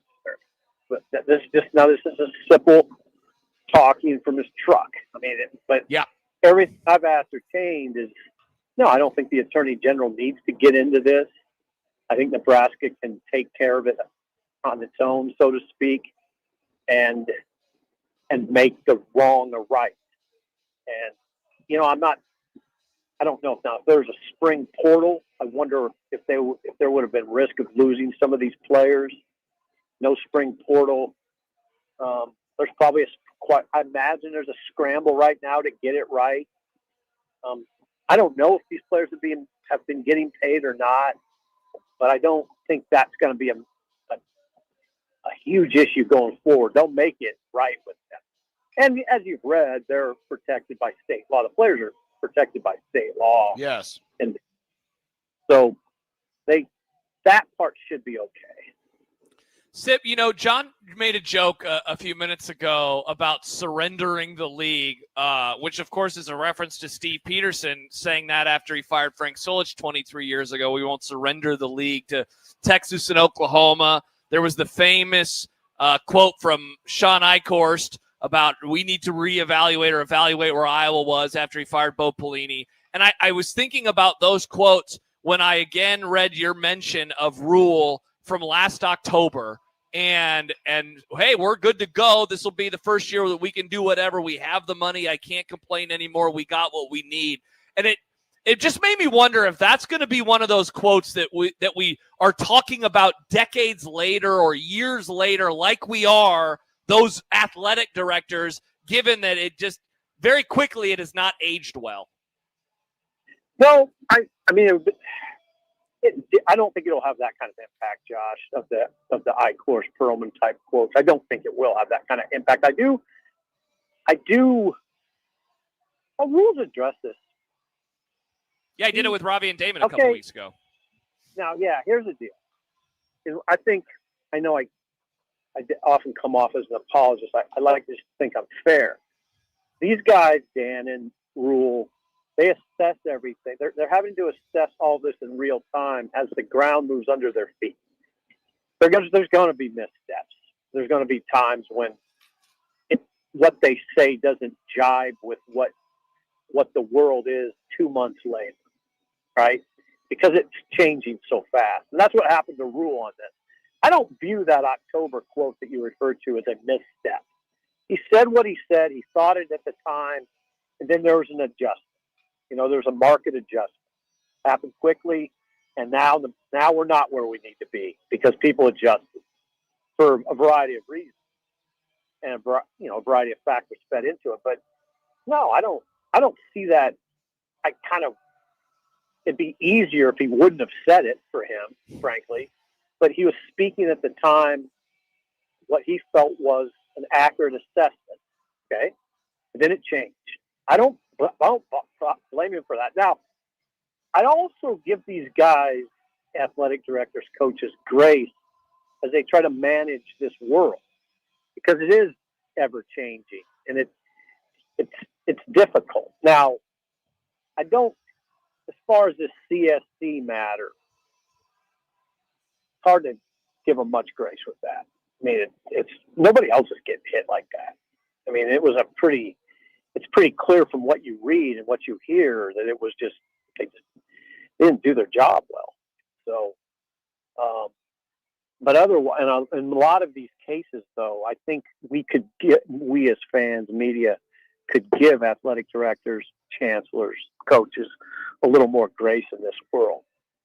So it might be unfair because, I don't offer that for the October stuff, and mainly because, the price of rosters is always going up. So I guess when I heard him say that, I thought he was projecting. It's not that we have enough money today. We will have enough money because we know that the price of the players is going to go up, and we are going to be prepared in that regard. That's how I heard that, and I thought I'm going to judge him based off of him saying that. Yeah, I understand that. I just think he read the board wrong. Yeah. So, and again, we don't have to agree on everything. It's fine. I give them grace because a lot of the numbers are where are they coming from. A lot of it, there's nothing official. Now, these numbers that Sean got and put on our website the other day, I know where those came from, and I trust them implicitly. They came from somebody in the industry that has them. So I was even more confident in the numbers because Rule has referenced them publicly. And I know where Rule has stood on this for at least a month. I knew he was uncomfortable. I know people that talk to him, had breakfast with him. It's an issue in his mind. It's a real issue. So I was glad that he spoke about it publicly. I'm not in the camp that goes after him and feels uncomfortable when he talks about that stuff. It's fine. I understand where he's coming from. Sip, it's been about a week since we learned that Ohio State's been kicking the tires on Trey Taylor. I'm questioning, what's your concern level on this subject this week? Oh, with Trey Taylor, it's not. I don't have a lot of concern that he'll move on. I think I was going to say entrenched. That might be a little strong, but I don't. I've read what his dad has said. They're not going to take any business. And John, that's the key. Yes, that's the thing to watch. I mean, it's one thing for a school to come in and visit, and you listen. Come in and visit your school, and listen and talk to them and engage them. It's another thing to take a visit to that school. I'd be shocked now if Taylor takes a visit to Ohio State or anywhere else, based on what he has said. And based on what I've talked to him, I've talked to his mom. I mean, I've talked to his dad. I've talked to E.J. Barthel. I just don't see it with him. Pittman, of course, is a little different story. I'm not as confident in that one. Look at the teams. Look at the two teams that are coming after Pitt. Well, all three of these teams we're talking about, you can reference back to our original conversation. Yes. LSU, Miami, Ohio State are all $50 million rosters they can pay. So whenever that is happening, of course it gets your attention. Now, Taylor's dad has told the World Herald that the money that Ohio State's talking about it's pretty commensurate with what Nebraska's paying him already. So I don't think that's a factor. Again, as far as Taylor goes, I don't expect him to leave. I don't expect him to visit anywhere. Pittman, I'd watch that one more closely if I were a fan. Part of me wants to think that, and I said this as much last week, sure, would Ohio State like to have Taylor in this class? Of course. But that also there's a little groundwork being laid for any potential future options should there be a moment in the transfer portal, because it definitely helps. We all know how the transfer portal works. You got 15 days. It's a speed dating app, basically. And even if you have previous contact, it does get your foot in the door a little faster. You're talking about Ohio State, basically. Yeah. That maybe, 100%. hey, that's you know what? 2 point. years down the road, 3 years down the road, if something happens, we got an inside track. 100%, and it's a great point. I think those coaching staffs all over America have to have a long view, a short view, a middle view, and a long view, right? Agreed. When it really have to as much when we were, 15 years ago, you didn't have to have that. But yeah, now you recruit Trey Taylor knowing it's very possible that he would end up in the portal at some point, because that's what the world is. Sip, you like – oh, sorry. It's one big portal. Keep going. I was just going to ask you like the Spurs or the Timberwolves tonight? Hey, Josh, I just – since the Magic were eliminated, I've kind of been out. What? I don't know. Yes. The Magic? Pardon me while I stand and applaud. Attaboy, Sip. Yeah, I've been out a bit. I can't lie about it. I think this is an historically weak playoff field. Do you? Why do you say that? Yes. Because I just don't think there's a lot of really great teams. I mean, Oklahoma City is really, really good, but it just seems like there's a lot of in there. And I get it, And this isn't to say that the sport's going to hell. I mean, not every playoff field's going to be a great field. I just think this one has the vibe of not being a very strong playoff field top to bottom. Oh, I think you're on something. Some of these teams and and I would say this too, I hate to say this stuff because I follow it largely because of grandson Alex. And I kind of have these discussions with him, but I don't like to temper his enthusiasm. But some of these guys are hard to watch. Gilgeous Alexander's hard to watch. I don't like watching him play. I don't like watching Brunson play at all. I don't like watching the Knicks play. It's bad. It's ugly basketball. Brunson's up. I can't watch it. I mean, he either tries to get fouled or flops around like he did get fouled. I mean, it gets old. And Gilgeous Alexander's a little bit the same way.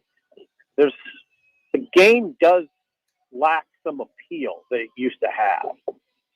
So, and maybe that probably explains a little bit, but also it just seems like May's been busy.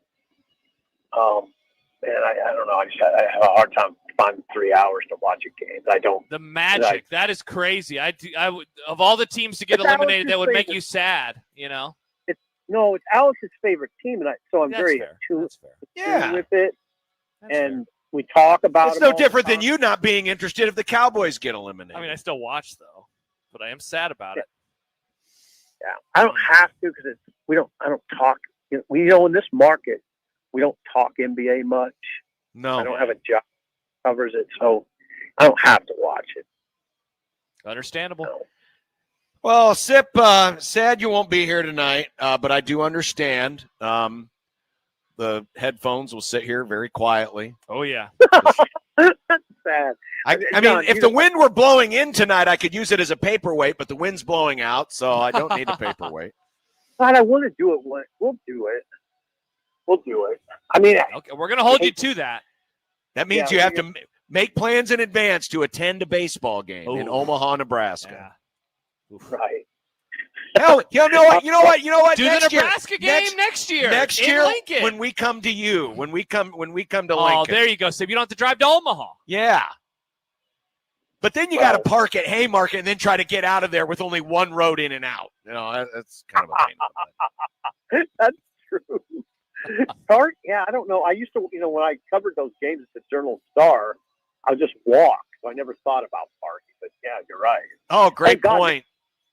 Well, now I work now my office is at the post office, which is even closer now but I'll go out there. I'm still, I'm football oriented, as Josh knows. Hell yeah, you are, baby. We're less than 4 months to go, Sip. It'll be here before you know it. We need it here. We need it here badly. No, we don't. We have a whole summer. Let's enjoy our time. Sip, old people like you and me cannot afford fast forwarding things. I don't know what exactly. Don't listen to Josh. He's a fool. Fool. 3 weeks into the season, he's going to be miserable because because he's miserable. I'll be He happy. won't be Thank you, Sippo. Yeah. All right. Thanks, guys. That was good. I appreciate it. Bye, Sip. Bye, Sip. Yeah. Bye, Sip. We'll talk to you Steve later. Sipple of HuskerOnline.com. Great conversation. Yes, it was.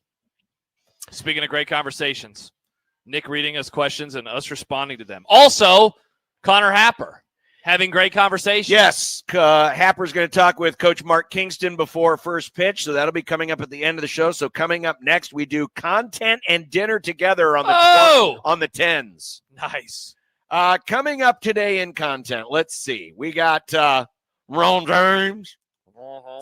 We have a very appropriately named NBA coach. Oh. McDribbleson? We have one of the best headlines I've seen on a website story all year. The Dallas Cowboys will win the Super Bowl? No, we're talking about sane people actually write. Oh, interesting. We also have World Cup, Sesame Street, shaking hands emoji. Okay. It's all coming up live from Charles Schwab Field where the sun has come back out. I know, thank God. I can tell because Dylan Carey's saying, oh my God, I can't see this pop-up, and he has to use his glove to cover his face. It's very bright. I just saw that. So there will be baseball tonight on 1620 The Zone.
Look, I made you some Unsportsmanlike content.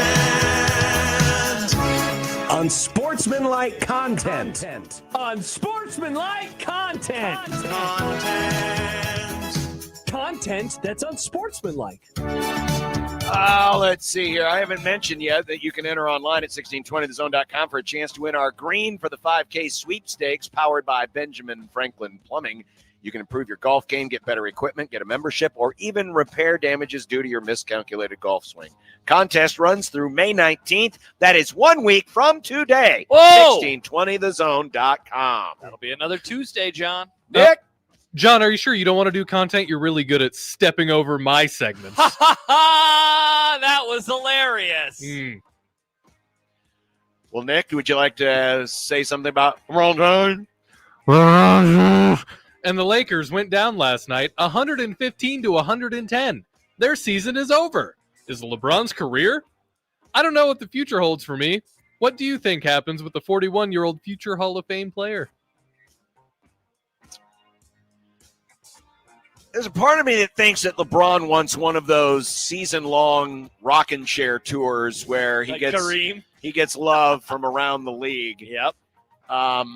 Thus, I wouldn't expect him to walk away. I would be more impressed if he would just walk away without the going away tour. But I don't know if he's going to do that, so I'm going to say no. He'll be back next year. Yeah, there's a part of me that does think it could just be over. And after he's like talked about it so openly throughout the year and didn't have the goodbye party, that then he would just be like, yeah, and so I'm actually done. Because he has talked about it a ton. On the other hand, I mean, yeah, he loves milking stuff. What if the Lakers just cut him?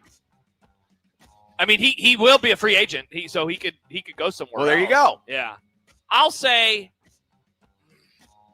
I think he's going to be done. I think he's going to retire. I say no. What if he goes to Cleveland? That is possible. Again? It's possible. Yeah, why for him to not? go home. Really, to It'd do be the funny. whole go home thing again? Yeah, It'd be funny. Yeah, you could definitely do it. Meanwhile, the Thunder are now halfway to a perfect 16-0 in the NBA playoffs, a record that's never been done. How many losses will they finish the postseason with? I definitely think that they're coming out of the West. I'm going to go back to how I felt throughout most of the season before I idiotically, yeah, picked them or picked the Nuggets to win the West like a moron. They're gonna come out of the West. They're gonna lose twice. They will win the NBA Finals. They will lose twice. They will have 4 losses. They will finish 16-4. 2 losses, both to the Spurs. That's it. You don't think they're gonna lose to the Knicks? They're going to sweep the Knicks. The East is trash. Not the Knicks though. The Knicks are good. Bing bong. Yeah, they're the good. Knicks. No, they're good. The Knicks. They're winning by 100 60 points. years it's been for the Knicks almost. 60 years. They're good. They're a failure of a franchise. Wow. Pistons coach J.B. Bickerstaff lived up to his name as he was bickering about the foul shot disparity in Detroit's Game 4 loss to Cleveland. The Cavs attempted 34 free throws while the Pistons only took 12. Quote, it's interesting since Cavaliers coach Kenny Atkinson made his comments publicly about us, the whistles changed in the series. Is this what the NBA has come to, whining like high school parents? It does feel like something I used to hear a lot when I would cover the state tournament. Hey, they've got 7 fouls and we've got 3. Hey, doesn't that sound kind of like you on some of those broadcasts? Nope. Oh, Never. Interesting. Never. Never heard you. I don't know what you're talking about. You're out of your mind. Rap call. Oh, Here's- interesting. Nice find there, Nick. Yeah, Oh. you probably did. That was dig reacting. That was deep reacting. to find that one. was reacting to a call. Oh, Not about foul disparity, about a call and how bad it was. Okay. Well, when By the way, if anyone out there needs a $1 million trivia question, here's your trivia question. Is this worth Name 1,000 or the 800? Pistons and Cavaliers coaches. I don't know if many people knew that it was J.B. Bickerstaff and Kenny Atkinson. That is definitely true. That is definitely true. By the way, next year when we have the booth cam for every Creighton basketball game, I look forward to watching every game and finding the times when you talk about foul and free throw disparity. I look forward to doing that next year. So you're gonna on the YouTube cam. Are you gonna set this whole thing up? No, I'm busy. Hmm. I got things to do. Well, you're sure writing a check your butt can't cash. No, I won't be writing the check. Other people will be writing it to sponsor the booth cam. Sure. Meanwhile, in a man's sport, wow. Check out this headline from ESPN about the latest Stanley Cup playoff controversy. Wild's McCarron calls Avs Manson dirty player for butt end to face. Now that's a headline. It's not as good as Dallas Cowboys win the Super Bowl. Yeah, but this one's real. That one's not. Calls Manson No, Josh, we're not dirty player doing for Onion articles. butt end to face. Oh, I don't even know what that means. Well, I mean, let's break this one Did down. he fart on him? Is he going to have pink eye? All right, let's break this one down. I mean, first of all, he's talking about Minnesota Wild player, McCarron. I understand that part. First of all, anytime you see the name Manson, my mind instantly goes to Maryland. him. No. No, Nick. Different Manson. Charlie bit me. Oh, no, he probably did. And so Manson's being called a dirty player for butt end to the face. This feels like who was the wrestler, Nick, that used here it to is. give the guys the stink face where they would do the thing where they would back into the corner and rub their butt in the guy's face. Wasn't there a wrestler that did that? None of us would know. All right. Well, So I figured out what happened. He hit him with the blunt end of his stick. Well, yeah. Good job by ESPN, though. Jeez. What in the world was that? Was that a butt end to the face? That was a butt into the face. That butt was into me. my ear. What did you do, That was Happer? me hitting.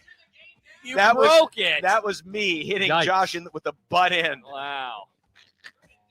Come on. The leak flashes never stop. But what did you two think of the announcement earlier today by ESPN that the Broncos and Chiefs will open the Monday Night Football season against each other in one of the two cities?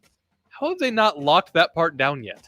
Well, they did lock that down part. Since we came on the show, yeah. It's going to be at Kansas City Stadium. Remember, we can't call it by corporate names anymore. No, that's just the World Cup, John. We're allowed to call by corporate Are you names when sure? it's the NFL season. Are you sure? I mean, I'm they 100% literally positive. did you see this? 100%. They literally had cranes taking down the GEHA. Why did they just off the cover it up?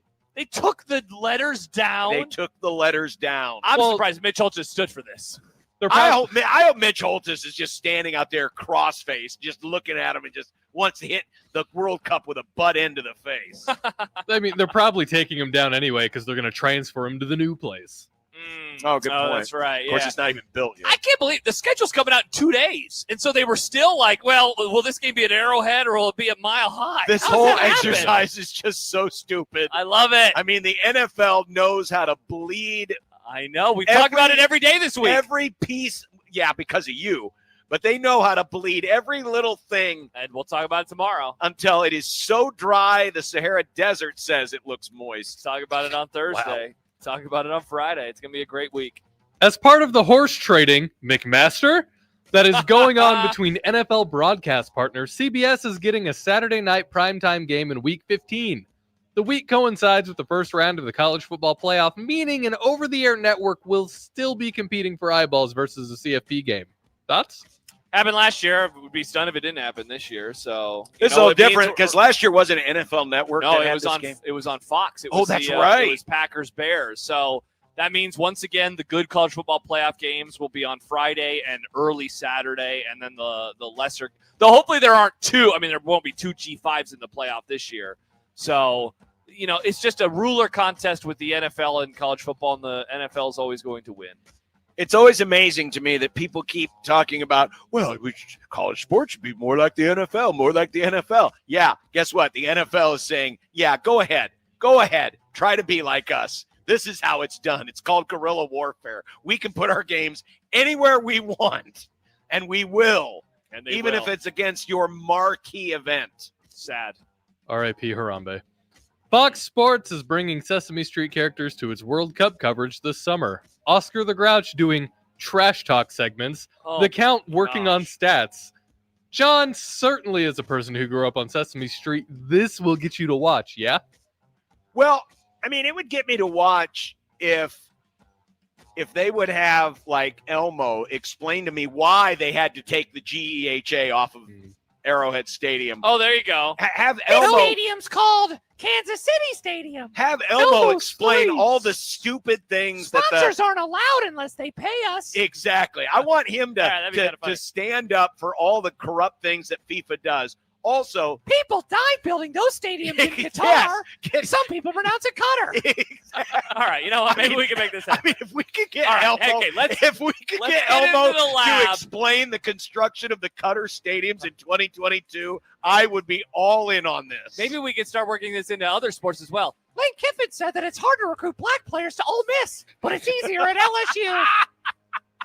Elmo explains very uncomfortable sports things. I love this. Elmo, idea. can you tell me? Women weren't allowed to vote until the early 1900s. They were property. Can you imagine if FIFA just decided to send Elmo to all those affected families of those workers who died building those stadiums? Sorry that your husband died. Here's $5. Elmo, can you explain? Which is more than they probably paid him anyway when Yeah. they were alive. Yeah. Can you explain the Rossini situation, please, Elmo? When a man loves a woman, he cheats on her. Finally, Josh's Elmo. I love this. New character to I the girl. love this bit. we need to bookmark this. We need to bring this back when it's time to discuss difficult Husker subjects. Excellent. This fall, we my- bring back Elmo. Excellent idea. Josh's Elmo explains what happened. just remember, Elmo speaks in third person. You really got to nail that. Finally, we're minutes away from the final Creighton, Nebraska game of the season. The sun's out again, Nick. The sun is out. How many pitchers will we see? How many fans will be there? And sure, why not? Who wins? All right, first of all, there are more fans in the building right now than were at the game last week. Certainly at the end of the game, because that was a late game against Kansas. Yes. I think it's going to be a good crowd. What was the number you said earlier? 13,000? Is that what you, or was that somebody else? Somebody else said 13,000. I'm going to say it's going to get over 10. I think we will see in the 5 figures in terms of number of people. Yeah, I'd Pitchers, agree. I'm going over on the total, which was, 12 and a half? Happer seemed to think it could be a high number. I'll go 14 for that. And the Skurs get their first series sweep against the Jays. 2007? Is that how long it's been? No, 2015. 2015. What in the world was I thinking with 2007? Well, something happened in 07. Yeah, I think the 5 figures, I think it'll get, all right. I won't go as high as 13, but I say it will be in the low 10s. Spider-Man pitchers, 3 came out in 07. I'm going to take, you know what, to hell with it. I'm going to go under on 12 and a half. Whoa. The under is hit with all of these lines that we've set. So I'm just going to. The under usually hits on the show, so that makes sense. So I'm going to hit the under on that. And Creighton. Mr. H was a really bad guy. And Creighton wins 28-3. 28-3. Yeah, it's gonna be a long night. Wow, you guys are going to be here late. Happer's going to be sleepy. How many runs in the 9th are they going to make? And by the way, his co-host will be here tonight too. It's going to be the sleepy show tomorrow morning. You should do tradesies with McMaster. I mean, Have McMaster do the morning show tomorrow. They might just be doing it from our booth. We're Not just a going to bad If it's idea. 28-3, we might just be handing it off to them. Excellent idea. Wild. Excellent idea. Know what else is an excellent idea, Nick? When you knock us down, we're going to get up. And on the way up, we're going to bite a kneecap off. Crust is good on your pizza, not your ass. I will eat your ass first. He's tough as a Woolworth steak. And then it's going to take 2 more shots to knock us down. All right. And on the way up, we're going to take your other kneecap. I'm ready to hang them up, gut them, and skin them, and chop them up. You know what? I'm ready. My daughters aren't starving to death. I'll eat my neighbors. And we're going to get up. And then it's going to take 3 shots to get us down. And when we do, we're going to take another hunk out of you. Cliff, what are you going to take away as your best memory from playing basketball at Boston College? Probably just like going out to eat. I'm told there's Mangia Italiana downstairs, so I'm going to go grab some of that here. Mamma while, mia. Connor is on the field talking with Coach Kingston. Nice. A live interview. Happer, you better get down there, man. That interview's about to happen. We got a zip line. Okay, that's perfect. He's just gonna zip line. So I made a huge mistake for lunch today. So we have a lot of leftovers, and it was like, let's try to clear out the fridge. And so instead of saving some of them for tonight, I ate all of these leftovers. You had a feast. Leftover fries from Night Owl this weekend, leftover pizza slices, and a leftover burrito from last night. Damn! And I was like, I heated it all up, and I looked at my plate because I did it, some of it in the air fryer and some of it in the microwave, and I looked and I was like, this is way too much food. And I ate it all. But it was way too much food, and then I was like, crap, I could have saved any of these items for tonight. You So really I don't- McMastered yourself. I did. You never want to McMaster yourself. I'm Shucks. thinking of stopping by Hy-Vee because they have dollar brats this week. No Oh. free ads, dollar brats. And I'm like, man, I get some brats and go home and grill them. So I'm leaning brats. We'll see. And let me guess, a stupid baked potato. Excellent idea, John. Probably tots, though. I'll probably just do easy tots. Oh, so something that actually goes with brats. Baked potato It's is a still a different potato, form of- John. Thank you, Nick. I'm actually coming around to Josh's side No, on this. stop. Do not endorse this. Do it, Nick. It's so good. I don't know about tonight. I have no clue. Okay. I'm gonna vote, and I'm gonna go home and see what we got. You know, I totally forgot that today was a voting day. I forgot until yesterday. I was like, oh, man, it's voting Which I time. shouldn't have, because twice this week I've complained you guys off the air. No, about- you love ads on our station. You do. No. I was getting them on my phone. Oh, that's right. You were getting text messages. I was getting text messages from people that I can't even vote for. And I told you to reply stop. I did. And they stopped. And Well, I yeah, told but you to they- reply a different thing, and you were too scared to. No, I Oh, don't want yeah. to encourage them to think I'm actually trying to, Have talk a with them. dialogue. Hey, what are you having for dinner tonight, Mr. Person? There you go. That's what's I'll for be dinner. down in a second. Nice. That's what's for dinner. All right, let's go. Thank you, Awesome. dinner. Do you want to leave? I can finish up the show and you go get your food. No, I'm Okay. good. All right, I'm cool. good, I'm good. Got a couple minutes left here All right. before we head it down. Take a break. We'll take it down on the field. Connor Happer will talk with Coach Mark Kingston Yeah. prior to first pitch tonight. Nebraska, it is not going to be color versus color. It will be Nebraska in red tops, Creighton in their white pinstripes. I don't know if we want to hear Elmo talk about color versus color. He might go in a different direction. Elmo, don't you dare Elmo do that. explains the Civil War. Elmo, Why? what was the 3/5 compromise, Elmo? Aren't they doing blue tops tonight? This is sad. I don't know. That's a bummer. I'm not sure. It should always be. I like the tweet that we always see. It should always be blue versus red when Nebraska and Creighton play. It looks so cool, but not tonight. Did you not tonight. see this and hear about this? Somebody pointed out on the morning show today. If Nebraska wins, they will not have lost to Creighton in any of the team sports this year. Whoa. This season of sports. They beat them in both basketballs. They would beat them here. They beat them in softball. Now, I don't know about some, They haven't played soccer, right? They don't play soccer against Nebraska each to other. Women's soccer. Women's soccer. That's a good question. I don't know if they did last season. Don't know if they did. So, what is at stake for Creighton? They don't want to get swept by the Nebraska Cornhuskers for the whole year. So they gotta figure that part out. Creighton women's soccer. Nice. Pulling up the schedule. I saw that they had the schedule the other day. Well, that's the new schedule. I need last year's schedule. Looks like Happer got down there fast. He's ready to go. He is ready to go. This is going to be awesome. All right. Well, we'll send it down to him coming up after this. And then stay tuned for baseball. It is Nebraska and Creighton in the third and final game of the I-80 rivalry. We will be back here on the Grum tomorrow. It's a Wednesday. Our good buddy Eric Sorensen, Stitchhead, will be here. Yes. I will have some updated numbers on the composite, and they'll be even more updated because we'll have tonight's game. Yep. So and there's some new teams in the mix if Nebraska is going to host a playoff game. More positivity. And yes, it is day 3 of Happy Husker Football Week. Awesome. So we'll be back. Connor Happer with Mark Kingston next on 1620 The Zone.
Welcome to Charles Schwab Field in Omaha. Final regular season home game for Creighton as they welcome in Nebraska tonight. We're joined by Mark Kingston, head coach of the Blue Jays. Coach, it's a beautiful weather day. How we doing? We're doing great. What more could you ask for? Playing a rivalry game in the best stadium in the country, and blue skies and slight wind blowing out. So everything you like as a baseball coach. Let's go back to the weekend. I don't think I've ever seen a game like Sunday where they walk 12 and we strike out one time and can't find the requisite hits to get run. What's the takeaway from Sunday in particular? That was a tough one. There's no question about it. One, because not winning that game meant we were a game out of first place now instead of in first place. So that was the first thing. But the second thing is, you talk about a mathematical anomaly of not winning a game. I have never seen or been a part of a game where we had 14 free passes between walks and hit by pitches, struck out only one time. Our expected batting average on TrackMan was a 314, and we only scored a couple runs and lost the game. And we only gave up one earned run. So you can't say we didn't pitch well. So it was one of those where it's just almost mathematically impossible that we lost the game.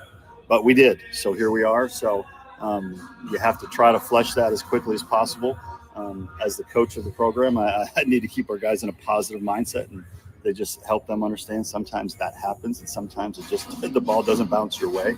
So the focus now is on tonight's game, and then once we get through tonight's game, the big focus is you have the weekend to try to win the regular season Big East, and then the following weekend you have the tournament to try to win the Big East. So everything is still ahead of us. Well, you mentioned it with the standings. I mean, losing 2 out of 3, it puts you in a really tricky spot going into the final of the weekend as far as the Big East is concerned. What is the sort of message coming out of the weekend and then going into this coming weekend? Well, the message to the team is, hey, just try to win every inning, every pitch like we always do. You guys just keep playing hard, playing to win every inning and every game.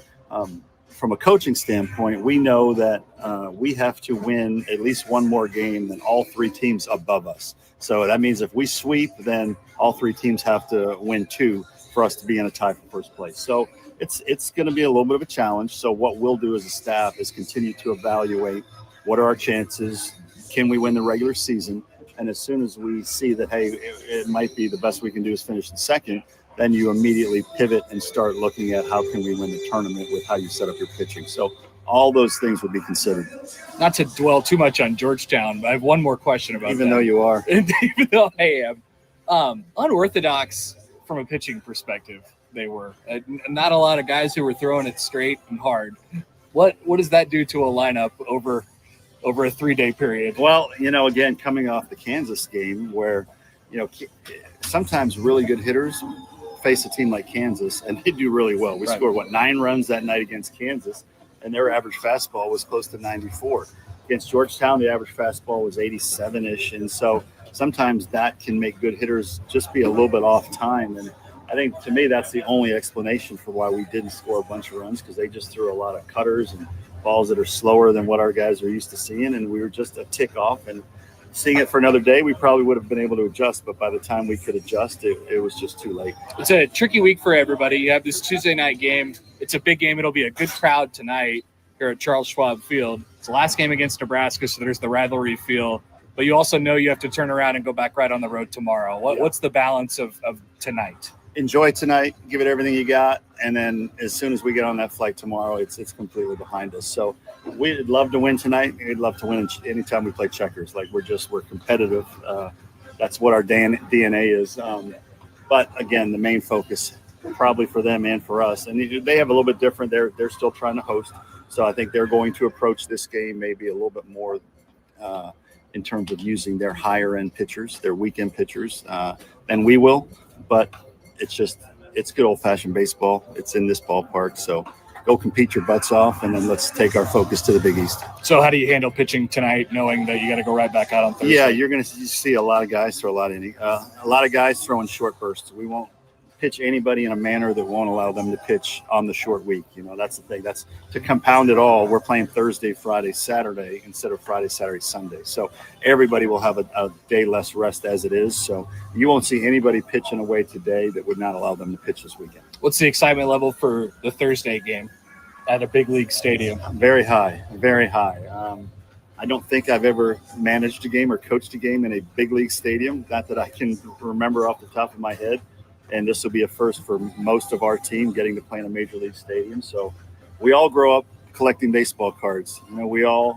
I remember the Big Red Machine when I was a kid, and they didn't play in this stadium. They played in the old one, but it's still Cincinnati is one of the great baseball towns in America.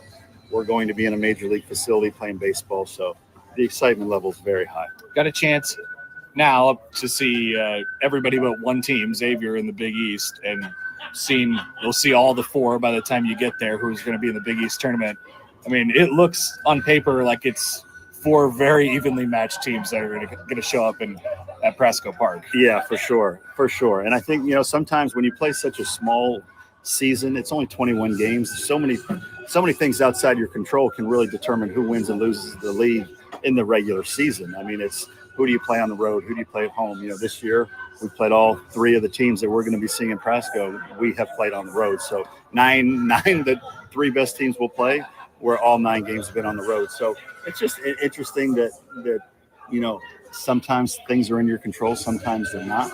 Now the tournament will be an even smaller sample size, because to win the league in the regular season, you need to win 16 or 17 games. You need to win 3 in the tournament. So all that is to say, let's go play baseball, play our best, and see what happens. Coach, thanks. Enjoy.